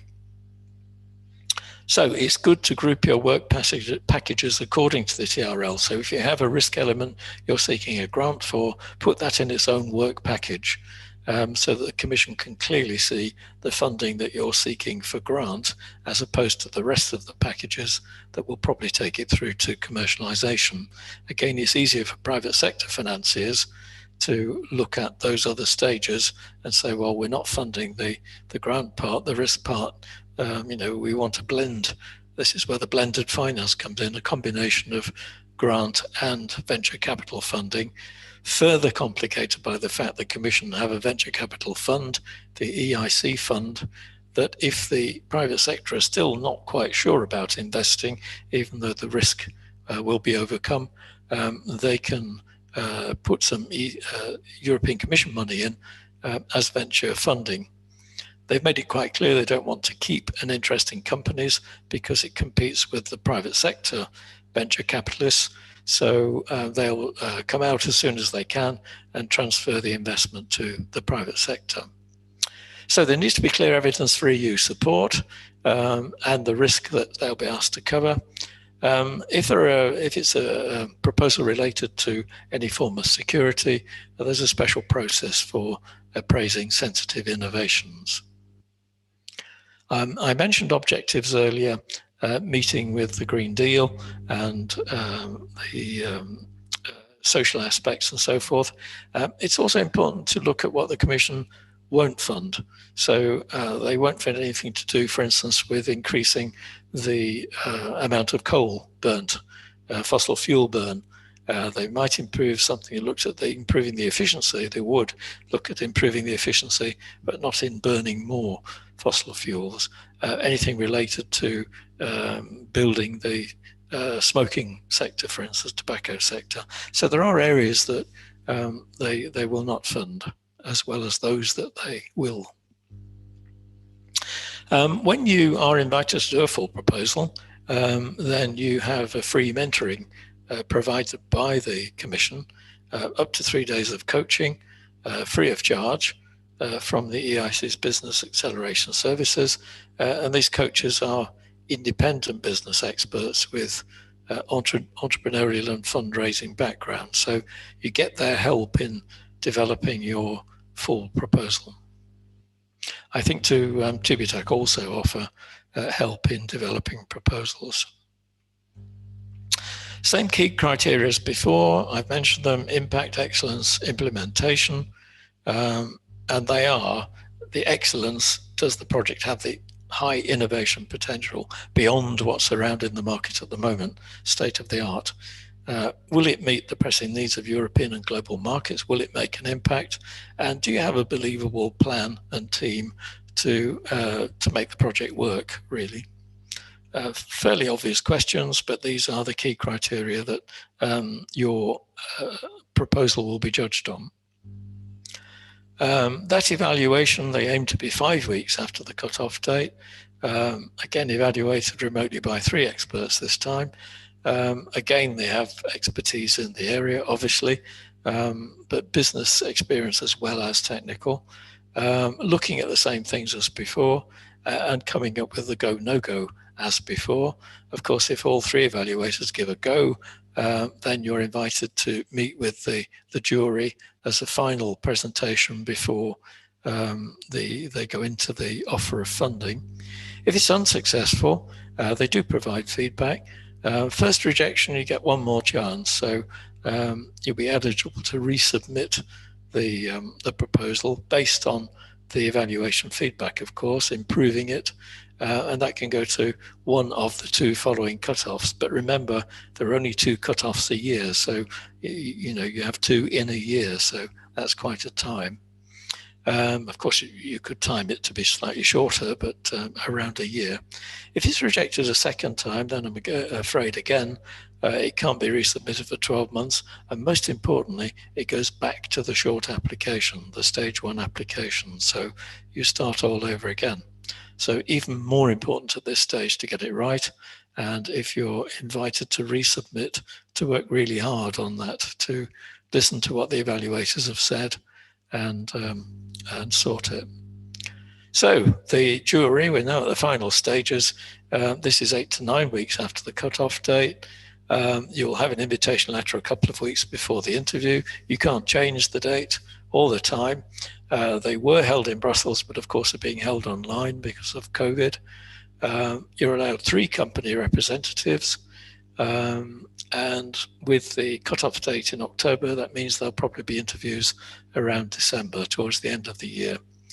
A maximum of 6 jury members. You'll know their names before the interview, and you can object if there's someone that you prefer not to have as a jury member. They'll be from the Innovation Council, but of course with financial background, technology background. They do have access to all the earlier material. So if your pitch deck, you can change the pitch deck between initial application and the final application, but if it's varied widely, then they'll perhaps want to know why. So you have your 10-minute presentation, and that's followed by a 30-minute interview about your presentation. Very strict timing. Don't spend the 10 minutes talking about how clever you are or giving your CVs on 3 people. Talk about the matter at hand. Try and have a wow factor. Try and show the impact as soon as you possibly can, and to get them enthused and on board.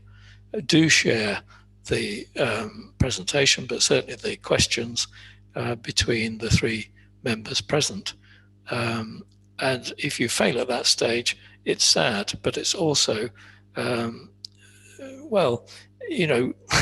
it shouldn't be. You've gone through all of that and, you fail at the interview stage. There's obviously something wrong with the way that the project's been presented or the way the people have presented themselves. So again, most important to rehearse, to go through lots of questions, to have people who've no real connection with the company to ask questions, and don't be defensive. Take on board the comments.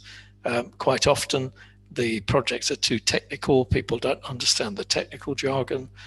They don't see the purpose. They're not as enthusiastic as you are about the impact it may make, and so on. So very important. So the outcome of that interview, 2 to 3 weeks after the interview, if you're successful, then you enter into a negotiation stage based on this model grant agreement, which applies to all commission grants, and eventually you'll be awarded the contract. I know Serkan is going to tell us a bit more about this. If you're unsuccessful, I've mentioned the various stages before, but there's an extra one there, a seal of excellence. So if your proposal has gone past the high pass mark for the proposal, but hasn't reached the point where it can be funded, then there is a seal of excellence awarded to show that it is scientifically excellent or is like to make an impact. That isn't worthless. That's something that can be used to take to private sector financiers, for instance, or to national grant bodies to show that it's been evaluated by the Commission. That's no mean feat, and it's come up as an excellent proposal. Sorry, I missed one there. There are other types of application that people ask about but are not that relevant. There's a fast track scheme, which is really taking projects that were funded through earlier programs under Horizon through to it's a continuation, shall we say, into Horizon Europe. And the other one, the plug-in scheme, will be launched next year. And in this scheme, national governments will be able to assess projects and put them in at the stage 2 period. I'm not sure whether Turkey will be involved in that and whether it will actually come to light in 2022, but it may be a way of short-circuiting the stage 1 submission. But of course, it's not a way of short-circuiting because you have to go through that process to stand a chance of winning funding. But we'll see what happens on that one. So just to conclude, it may seem very complicated, but it's a step-by-step approach and it's easy to follow. You need to be sure of need. I've perhaps overemphasized that, and that you have an excellent idea that matches the program criteria, supported by good implementation plans. Although there are many applications, and of course a fraction of them get through, the best proposals incorporating those factors will always win through. So it's an individual thing, it's not a group thing, and it's worth remembering that. So spend plenty of time preparing to make sure you put forward your best attempts in line with the program needs. That's all from me. Good luck if you are intending bidding, and if you have any questions, we'd be delighted to try and deal with them. And now I'd like to hand over to Serkan, who will tell us about some of his experiences and questions that have arisen during his time as an evaluator. Over to you, Serkan. Thank you very much, Philip and Grigoris. You had really detailed presentations today, and everybody knows about Horizon Europe. Can everybody hear my voice and see my screen? Yes, we can hear you. And see my slides? I can't see the slides yet. How about now? Nope. Interesting.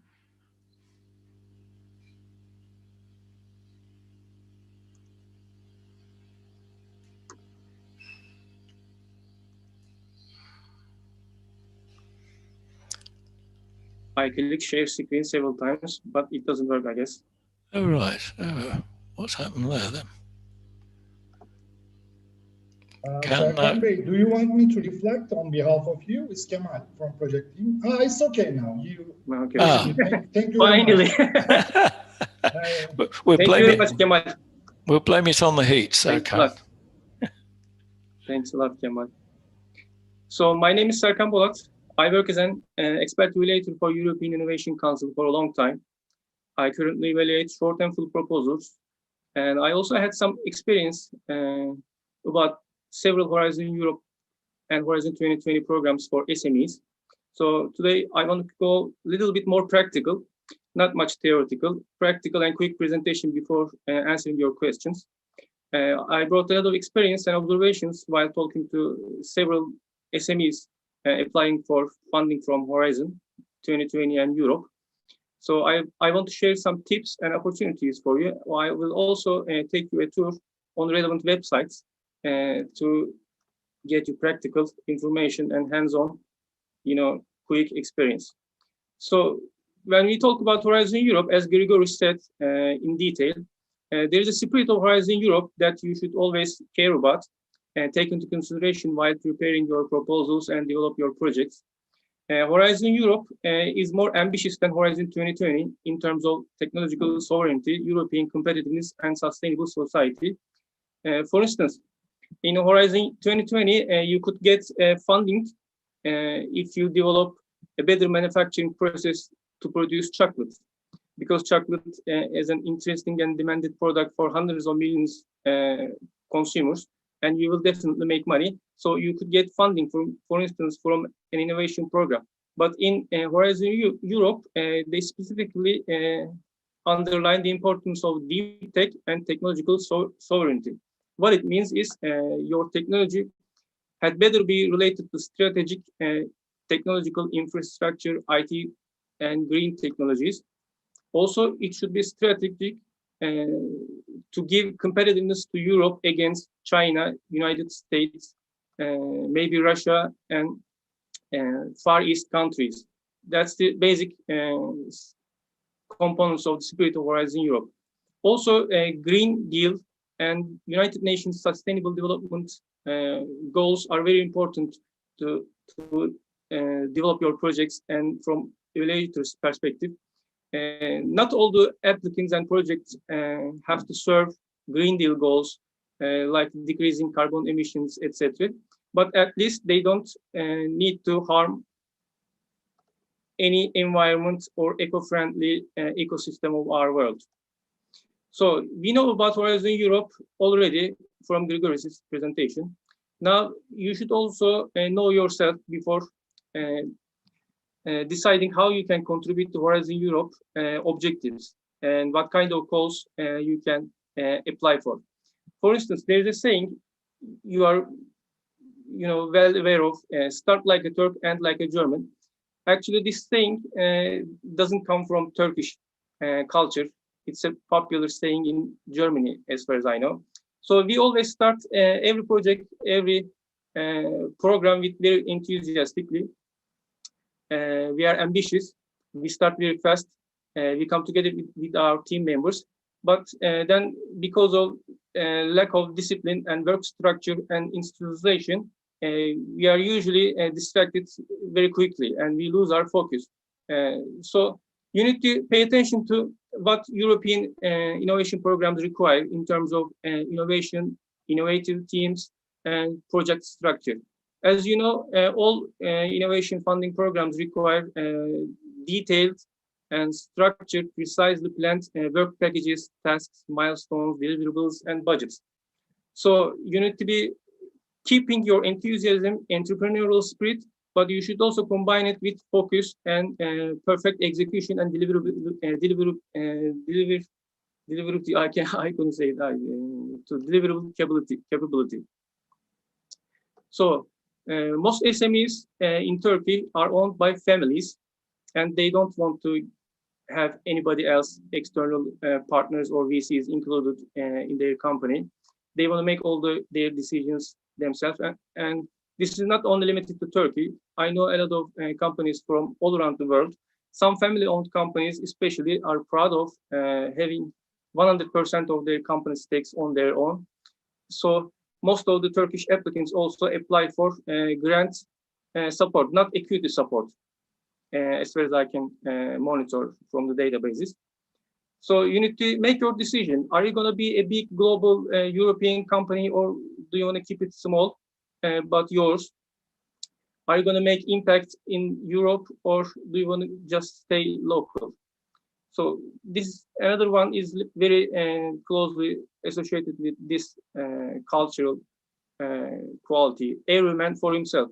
There's a dilemma between working for yourself or working with a team. I mean, most European successful innovators receiving money from VCs usually follow open science, open innovation perspective. As far as I remember, Horizon 2020 is inspired by open innovation concepts developed by a professor at Stanford University.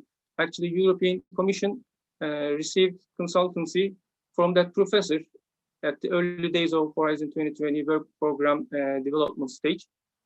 So open innovation, open science, having collaboration with every partners from all countries, this is something Turkish applicants are missing. So importance of networking in building consortiums and applying for funding and getting them is very important.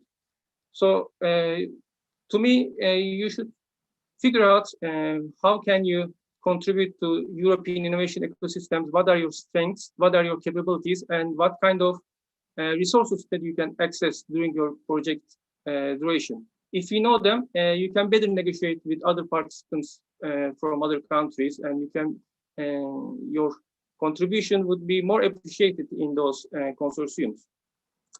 So we know Horizon Europe and we know ourselves, then we need to decide how we can contribute. As Grigorius and Philip talked about, there are three pillars of Horizon Europe, and there are many calls opened by these councils, agencies, and directorships organized under these pillars. For instance, the most popular one for ourselves, SMEs, is European Innovation Council. But you don't always have to go for EIC funding and calls like Accelerator, Pathfinder, or Transition. There are a lot of several calls at the same time, opened under different clusters and agencies. You can follow through Horizon Europe Funding and Tenders portal. Now let's look at Funding and Tender portal. We see here on screen Funding and Tenders portal. You can click these open search boxes. For instance, I put SME here, and let me go to that website right now. So this is the website, Funding and Tenders portal. You can first search for whatever you are interested in. As an SME, you can type SME here and search for funding types, and you can find several. For instance, our target is here, Green Deal Innovations for Economic Recovery, opened under Accelerator Challenges, and you can ask for grant or blended finance, and strategic digital and health technologies is another call. Why do you have only 2 funding options here? Because I also selected Accelerator Challenges option here. I filtered calls by the type of calls. So you can select another one here and find Accelerator Open, for instance. And then we will have only one call, Accelerator Open. Now let's go to a little bit more detail. What can you see here when you click Accelerator Open? There are a lot of information here about deadlines, topic description, eligibility conditions, and as Inci Hanım asked, we can also search for partners here. And we know Accelerator is a solo applicant funding program, but you can also find partners as subcontractors or for any other type of collaboration. And when you select the call, you can start submission. You can also ask questions or look at the frequently asked questions here. All the documents are needed here. So I also want to remind you that when I look at European Innovation Council work program, there's a warning on the first page. They say European Innovation Council doesn't accept any responsibility for the information presented here. You should always go and check Funding and Tenders portal. So the European Innovation Council's work program for 2021 is a very detailed document everybody already follows. It's a legal document, but even in that published document, you can trust it. So for the reliable information, you should always go and visit the relevant call page on the Funding and Tenders portal and check all the online references and guides. Here we have call updates, so you can apply for these grants with more information as a knowledgeable applicant. Here, May 18, step 1 applications, you can submit them. We can, we did some changes, or if the beneficiaries are published, you can reach the list of the beneficiaries here, whether you or your colleagues win a funding or not. So you can also look at tenders here. As an SME, funding and grant aren't only options. You can also benefit from tenders. For instance, maybe you saw the name InnoLoop under EIC webpage. InnoLoop is a contractor and manages EIC webpage. and all the application submission, evaluation, and database processes.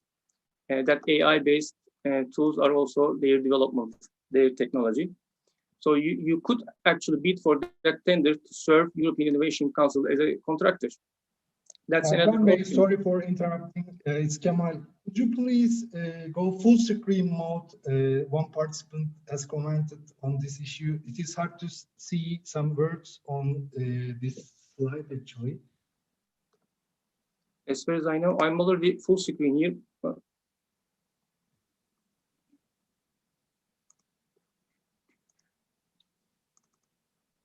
Bizde slider modunda gözüküyor. Dilerseniz bir kapatıp tekrar açabiliriz. Değişmedi bir şey ama.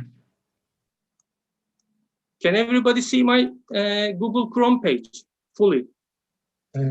Or just my face? Sadece şu an Funding Tender Portal kısmını görebiliyoruz. O da slaytlarınızdan full screen modunda değil. Dilerseniz yine sizin adınızı açabilirim, öyle de ilerleyebiliriz. Tamam, ben bunu kapatayım o zaman.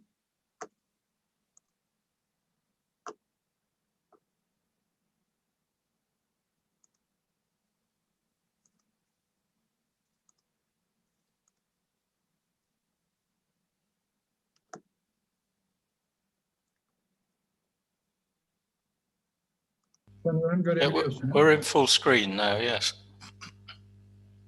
So we are in full screen mode. So Yep. this was funding and tender portal. Funding and tender portal shows all the funding options and tender bidding options opened by European Commission. But from time to time, European Commission also supports regional.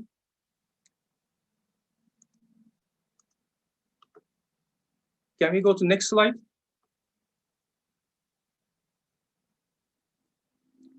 I cannot control the slides, I guess. From time to time, European Commission also supports regional consortiums for certain teams, for certain goals, and European Commission gives the money to those regionally established consortiums, and those consortiums are free to decide how to distribute that money to whomever they want with whatever evaluation process they want. Of course, these are already approved by European Commission before they execute the project. For instance, Istanbul Chamber of Industry received 5 million euros from European Commission for their Mind for Machines project. More than 3 million euros of this money will be distributed to SMEs serving Mind for Machine project objectives. They will be probably mostly from ICT industry and manufacturing industry. So they don't have to be from Turkey. And let's look at for this web page. I prepared it. Can you see my Google Chrome fully? Again, no?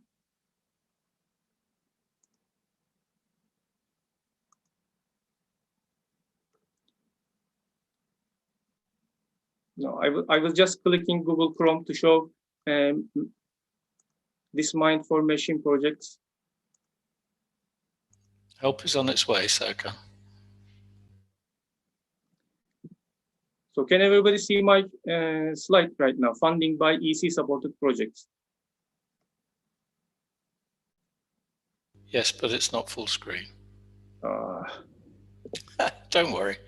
We have technical people here will sort it. Actually, It happens. I prepared those links pages. Perhaps a project on improving Zoom. Anyway, can you see now? I will not go to Google Chrome anymore. I will just talk about over these slides. Serkan Bey, we can't see for now.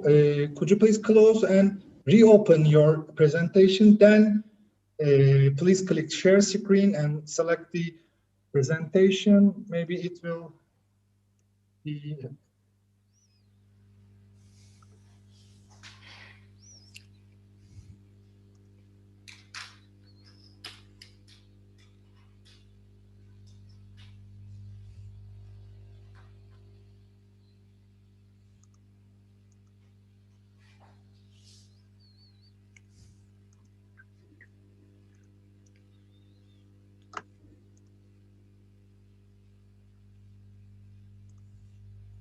How about now? Now it's perfect, Serkan Bey. We can see it as full screen mode. Finally. Thank you very much. Finally, thank you very much, Kemal, for your help. I hope when I go to Google, so should I go to Google Chrome and take some risk as a high risk, high innovative applicant? It's getting warm here. So what I only want to tell you is you are not restricted to European Commission's funding and calls. European Commission also indirectly supports SMEs through some regional networks, clusters, and consortiums. For instance, Istanbul Chamber of Industry received 5 million euros for their Mind4 machines, and more than 3.3 million euros, as far as I remember, will be distributed to SMEs. So this project is coordinated by Istanbul Chamber of Industry, but this chamber has more than 15 participants in their consortium. The only Turkish participant is Istanbul Chamber of Industry. They will distribute the money in the next 3 years. This project just started, so they don't even have a web page yet, but follow their for this link and Mind Formation Istanbul Chamber of Industry at Google. I believe this in a few weeks, they will have a website, and in a few months, they will open the first call. The money will be distributed in 2 different calls, probably in 2 different years. So, and this Mind4 machines is just one of the 5 projects received under this program, actually, under this pillar. So you can also, when you go to Cordis webpage of this project, you will also have access to other 4 projects that will be funded under the same program. All those 4 projects, consortiums, will also distribute fairly similar amount of euros to SMEs in Europe. So you can also go check their opportunities. So there are also several other European organizations. Some of them are funded under Horizon Europe or associated with Horizon Europe or external organizations like European Institute of Innovation and Technology. They have an open call that Turkish participants can participate, actually, and deadline is in August. You can just go check their website. I don't want to take that risk right now. And there's also another website for European cluster collaborations. Istanbul Chamber of Industry and similar organizations, when they receive funding to distribute other SMEs in Europe, they usually publish their calls in this website. You can also go check this website and find also partners to come together with other participants, applicants, SMEs, to establish clusters to apply for European Union funding. So this is one possible answer to Incan'ım's questions about how can I participate in consortiums, where can I find colleagues and SMEs, other organizations as consortium participants. You can co-work on these projects. If you go to these websites, you can also check funding and tenders portal to build networks. So one of the most important questions is accelerated short application template. European Innovation Council hasn't published any short application or full application template yet because they change it almost every week, some parts. Currently, we don't have anything to upload as a PDF application file. So everything goes online, which means it's easier to change everything. So you need to follow those guidelines. But I want to show a short application template from my Google Chrome again, but let's see. Here. Serkan Bey, if you would like to open Google Chrome, please close this one. Then please keep open your Google Chrome. Then please reshare your screen. So it is good to close your presentation and keep open your Google Chrome page. Then please go share screen again and select the appropriate Google Chrome tag. Then you will be able to show your screen again. How about now? It's perfect. Yeah, we can see us. You know, it's very hard to deal with these technological issues, and most applicants also complain about EIC's short application, full application submission process because it's almost like a maze. It would be a lot more easier to submit one single PDF file, but unfortunately, you can't even download your application after your submission. It always remains, as an online form. So I just registered myself as a natural person to apply for EIC accelerated funding. This is just a fake application. I copied and pasted a lot of sections from several parts of a potential application. So this is the first part of a short application, if you wonder how it looks like, except those slides. So we start with ideation. And as you know, we have development section and go-to-market section. This is the short application that you will bring together all your information, and the evaluator will see this page. So ideation, first you click some buttons here, whether your innovation is product, service, or process. When you roll over these options, there are some explanatory boxes here. For instance, whether applied search and or technological innovation is the right option to pitch for your innovation. You can just have some informative guidance here. Applied research is original investigation, etc., etc. And what is non-technological innovation? Non-technological innovation is organizational methods, business model, or any kind of innovation that are not based on deep tech. So you are required to describe your solution here. What you need to do here is usually how your solution works, what it does for the customers. So don't go into detail for technological explanations. And you are talking about your competition, existing solutions, and how you will outcompete them. And the customer problem you are trying to solve, the importance of the problem and how effectively you will solve it. Is your innovation technology or idea-based and comparative, comparisons with competition, alternative solutions, or emerging solutions? And why now? Why now is very important. Is it because your company, or is it because technological needs, customer needs, emerging trends, or social new conditions, economic infrastructure in Europe? And there is your team. Don't pay much attention to this AI-based guidance here, like position adequacy, domain adequacy, whether your team is efficient or not, effective or experienced or not. Evaluators don't take these AI-based guidance into much consideration because this is just an initial phase of that AI guidance. If you say that your team is enough strong, then AI-based guidance says your team is support A, for instance. The similar AI guidance works for whether your innovation is incremental or breakthrough.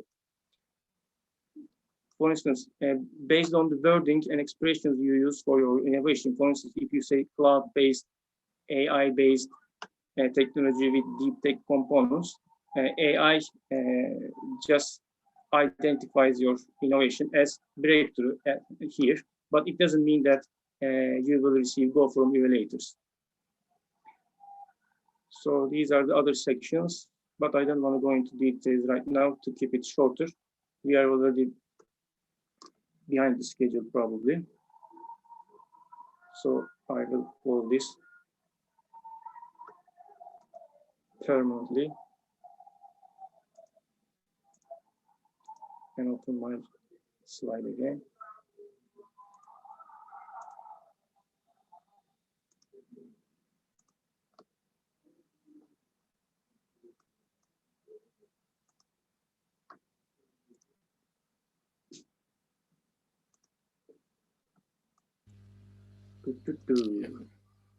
Going back and forward between slides. You're at full screen now, so yeah, that's good. I want to finish with 5 most frequently asked questions by Turkish SMEs. Yes. I was just saying we're back on full screen. I was just confirming we could see it. Okay, thanks. It will take a few minutes more, and then we can start answering audience questions. So one of the first questions people ask me, is my company innovative enough? Is my project breakthrough or disruptive? How can I make sure my project is suitable for the relevant call? You know, basic answer could be, if there are people fighting for your project or against your project, if some people are dying for you, then you are innovative. Yeah, you are disrupting something like Uber. But otherwise, if nobody cares, then it's a basic initial assessment evaluation, but it is why it is so. But from a theoretical perspective, most people, most professors and theoreticians don't call Uber as a disruptive innovation. This is a very interesting point. So evaluators' perspective may differ. It's very hard to define an innovation as a disruptive or breakthrough right at the beginning when there is no product in the market yet. So we always evaluate potential of the project. So if your planning is good, if that becomes a disruptive innovation, you are prepared with your team, technological infrastructure, and commercialization plan. That's a plus. And another point is you should pilot test your MVP or your prototype, TRL6 prototype, to receive feedback from the customers. Feedback from the customers are more important than technological specs and the tests that you do in your lab. So next question, when can I get the money? Show me the money, and what costs and expenditures are eligible that I can buy under Horizon Europe funding rules. So first of all, when the list of beneficiaries are published and you are notified that you win the grant, it usually takes a month or so to sign the grant agreement. And after the grant agreement, it takes a month or so to receive the first payment. You don't receive the entire amount of funding all at once. Usually it takes 2 or 3 different payments depending on your project duration. First payment could be around 40%, or this amount could be different if your work packages and budget is more intensive at the beginning of your project. You can get even more. Then the next payments will be based on your financial reportings and milestone achievements. So what are the main eligible costs? Whatever you buy as a service, product, or contracting services, subcontracting cost, or staff cost, if you spend the money during the project time for the project, and if you can show all the invoices, they are all eligible. For instance, you can even buy a car for your project if you are developing mobile technology for cars, or if you are working on electric vehicles, for instance. But if you are working just on a digital product, then that car wouldn't be critical to your innovation. Then you cannot buy a car. I mean, so it's not about whether buying certain products or services. Eligibility isn't related to certain products, services, or subcontractors. It's more about whether that cost item is relevant for your innovation action. If it is related, then you can buy whatever you want. So another popular question is about technology readiness level and how can I identify or measure technology readiness level on my product. EIC work package has a guidance. This is the only list, technology readiness level from 1 to 9. It's a measurement scale about, as Philip said, how close you are to commercialization. One is, it's just an idea. It's just a concept on a paper. 9 is, it's on the market, packaged, priced, and it's sold with all the technical service, etc., quality controls. So TRL 6 and 5 usually could be a better version of a digital product or a prototype, physical product. But there isn't any official organization that can assess your technology readiness level, or there isn't any kind of letter of support or letter of certification recognition that you can get from any organization to prove your technology readiness level. It's not like a quality standard or certification. It's something you decide actually, and you should explain and justify your technology readiness level.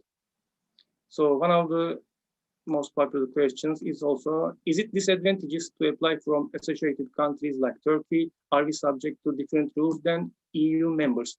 Technically and legally, no. We are not subject to different rules. All proposals are evaluated against the same evaluation criteria and principles. And as you see here, I retrieved these data graphs from ClickSense, another Horizon 2020 and Horizon Europe database and visualization service. But I don't want to go to Google Chrome again, so don't worry. So here we see Turkey. So under Horizon 2020, we received 276 million euros so far. I retrieved this graph 2 days ago, very recent information. And we here see Norway and Switzerland, other associated countries receiving money from Horizon Europe, and they received more money than actually most EU members. So it's not about whether you are from an EU or associated country. So you don't have to build your company in Germany or France to have a higher chance of success in funding or grant or equity support. It's usually about how European you are. I mean, if you are open, passionate, disciplined, innovative, then you are more close to funding options. And this was about Horizon 2020 contribution for all programs, and the below table only shows EIC programs like previously SME instrument, phase 1, phase 2, fast track innovation, and EIC accelerated pilot. So we are here, Turkey. We participated in 70 projects and received only 17 million euros, very low actually. Currently, just one accelerated proposal received more than 17 million euros a few months ago. So our 70 projects just received as much as just one single EIC accelerator project, including equity support, of course. And the final question, how can I participate in consortiums? What are my rights and obligations? There are many ways that you can participate or establish your own consortiums. There are a lot of networking events, exhibitions. The European Commission doesn't have a tool to assign you certain consortiums. So you need to be active, you need to initiate your effort to be part of consortiums. TÜBİTAK also supports coordinators. TÜBİTAK has a coordinator support program, so you can have support and funding for travel and consortium building efforts, and meet a lot of new SMEs in other countries or online events even.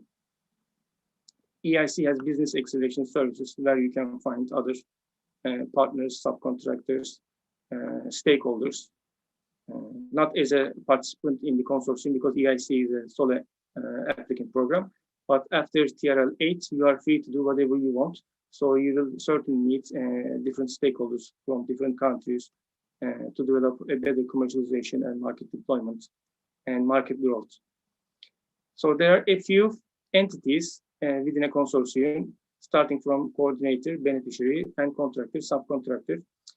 One of the advantages of being a contractor or subcontractor for a project, you are not subject to eligibility criteria. So you don't always need to look for SME funding programs. As an SME, you may not be eligible for certain calls, to apply for certain calls, but let's say a university, research institution, or non-profit organization funded by European Commission can hire you as a subcontractor. You can still get European Commission money indirectly. So as a subcontractor, you are responsible to whoever hires you, beneficiary or coordinator, and that beneficiary will be responsible to the European Commission. Your responsibility and business will only be directly related to beneficiary hiring you. Coordinators sign the grant agreement.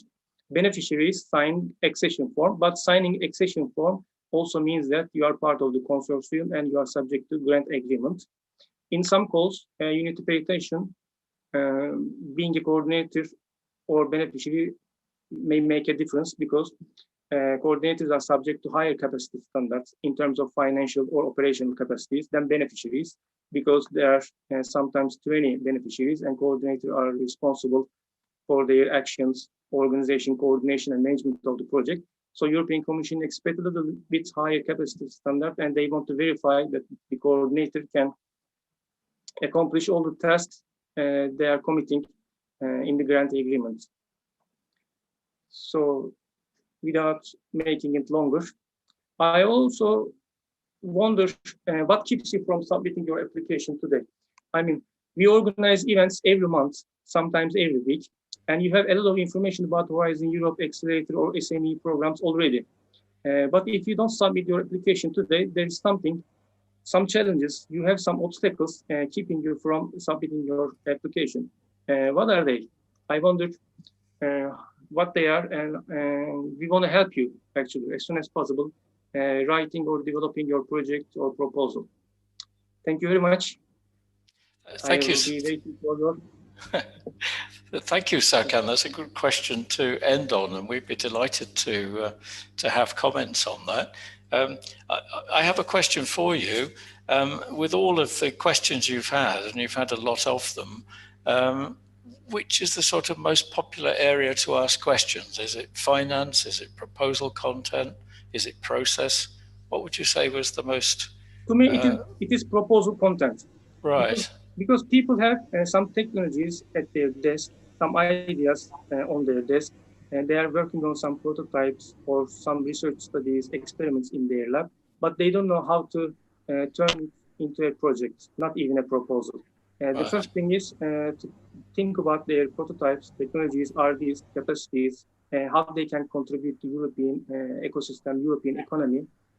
And then they can turn that research into a project, a commercializable project. Then they can write a proposal out of that project. They can produce several proposals for several different funding institutions from the same project, or they can create several projects out of the same core technology. Yeah, okay. And a similar question, I guess, for Grigoris, following on from that. We know Accelerator is one of the most popular areas for SMEs, but what would you say was next in ranking that they should look at? Accelerator is obvious, but what will be the next in line, if you like? I strongly encourage the idea of the SMEs of Turkey becoming more active in the so-called cascade funding projects. These are ideal. This is an ideal entry to the world of the European projects because normally speaking, they are small proposals. They are quite straightforward. They are close to the market. The procedures of submitting and the procedures of monitoring the projects are easy. And for me, this is the ideal gateway. Okay. Then, after that, once the company becomes, unfortunately, we're talking here about the Darwinian process, Philip. If you don't have experience a reference, you're not invited in consortia, and if you are not invited, you will never get experience a reference. That's why we are trying to break the cycle. The Eic Accelerator is a good way, but it's very, very competitive. We have to be realistic about that. We have to explain to people. I think what is important is to try to test our chances in the cascade funding programs that come. Usually, they used to come from InnoSoup or ICT work programs in Horizon 2020. Now they will be coming from many work programs have open calls, but also from EIE, which is the ecosystems of innovation, European ecosystems of innovation. So that's for me good places to look for. Could you just explain what a cascade project is in case participants are not clear? You have a consortium who submits in a typical competitive manner like every Horizon Europe project. But then part of the work of the consortium is to launch an open call and invite startups and SMEs to develop mini projects and get funding from that. Yeah, that's good. But the thing that I'm often asked is, how do I get into a consortium? How do I get into a project that involves others so that I can meet people around your collaborative project? And I think one of the easy ways is looking at Europa. I mean, they publish past projects. So you could look at those to see who was involved and perhaps approach them and say, if you have another project like this, we might be interested. They also have on there people looking for partners. As I said in my presentation, Turkey has a lot to offer in the standard of research, innovation, and the caliber of people here. So there shouldn't be any feeling of being at a disadvantage going forward. There's some excellent science and innovation here. It's a matter of getting involved, really, and TÜBİTAK are there to help, and of course we're there to help if we can. I think the heat has got to everybody. We're not seeing any questions and answers. Serkan, there are a couple in Turkish. I've dealt with the English question, but there are a couple in Turkish. Is it worth just repeating what they were? If it's relevant to a wider audience. Do you want me to translate Turkish questions? Well, if it's, I mean, some of them were about not seeing slides and things, but obviously, if there's a question of general interest to participants. Actually, there was a question here. The first question came from Nil Hanım. She thanked a lot. You already answered one of her questions, actually. And she was asking how to better participate in networks, how to build consortiums, how to find partners from other countries. What is the best path to building the best consortium to apply for? May I comment something here? Sorry for interrupting, but may I comment something here? Of course, Grigoris first, then Serkan, and then I might get a word in edgeways. Okay. I think that one good way to approach consortia and approaching projects, etc., is to approach it as a sales process. Meaning, we know what we want. We establish a process of approaching consortia with our value proposition, explaining why we're good, trying to be good, trying to be on time, try to be transparent, try to be well prepared. And then if we follow the process, if we design the process properly, and if we follow it in a careful way, results will come. It's not rocket science. People are looking for professional, competent partners all over the program area. So there is nothing to be afraid of why I don't know them, etc. It's a sales process. Treat it like a sales process and it will take you somewhere. Yeah, that's a very good analogy, isn't it? And you are selling yourself. You know, you can't say, I'm the greatest in this field of science and expect the world to come to your door. You've to promote yourself as being in that area and very keen to work together. So yes, I'm with you on that one, I think. Grigoris, you had a comment? Sorry, Serkan, you had a comment? Well, actually, I like this question very much, and I agree with Grigoris and you. And I just want to remind data that I checked a few days ago while I'm preparing this presentation. Most of the Turkish SMEs applying for Horizon 2020 grants apply solely on their own without being a partner in a consortium or so. Most of the applicants receive money from EIC funding, like SME instruments or previously fast-track innovation, currently accelerated, because you are eligible to apply for that funding on your own. You don't have to build a consortium. That's why, as far as I remember, 65% of the funding for SME, Turkish SMEs, come from EIC funding programs. But for instance, for Greece, the same percentage is 14%. So only 13% of the Greek SMEs receive funding from EIC because they are better in networking, building consortiums, strong consortiums to receive money. This is very interesting. So we have to be looking for better consortiums. We have to identify how we can better contribute to bigger partnerships, clusters. Yeah. I mean, at the end of it all, it's about people, isn't it? And Definitely. Usually when people get together, so, you know, going to events, going to many of the, when we can go, of course, to many of the European Commission events, which bring people together for this very purpose. But it's a new program. There are a lot of new elements. It works in a different way. So you're starting from virtually the same base as everybody else, you know, and it's a competitive world. And very rarely will people come to you. They have a big choice, so you go to them. I think the heat's got to our participants. There is one question just come in. I think it's in Turkish. Can you see it, or is that? or is that Kemal that said something in? I guess it was Kemal's notification about. Sorry, yeah, it's come up. So, okay, well, if there are any more questions, send them in. The information's there. We're there to help, and so on. Kemal will close in a second, but before we do, I'd like to thank today's speakers, especially Merve for joining us. You're a very busy lady, so thank you. And of course, Serkan and Grigoris, who are always busy. But thank you very much for your presentations. And we hope to see you on the 29th of July when we talk about the first stage applications in more detail. But until then, goodbye and over to Kemal. Thank you very much, Philip. Değerli katılımcılarımız, ben de çok teşekkür etmek istiyorum. Özellikle yaz döneminde bizlere vakit ayırıp bu saate kadar kaldığınız için.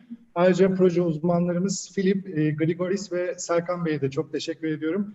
Merve Hanım'a da yine etkinliğe olan üstün katkıları için ve bizleri yönlendirdiği için teşekkürlerimi iletmek istiyorum.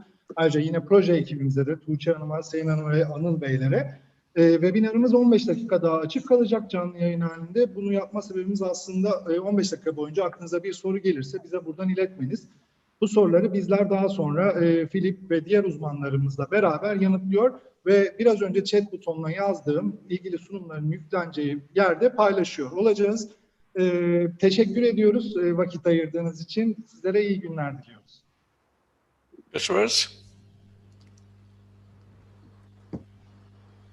Thank you very much.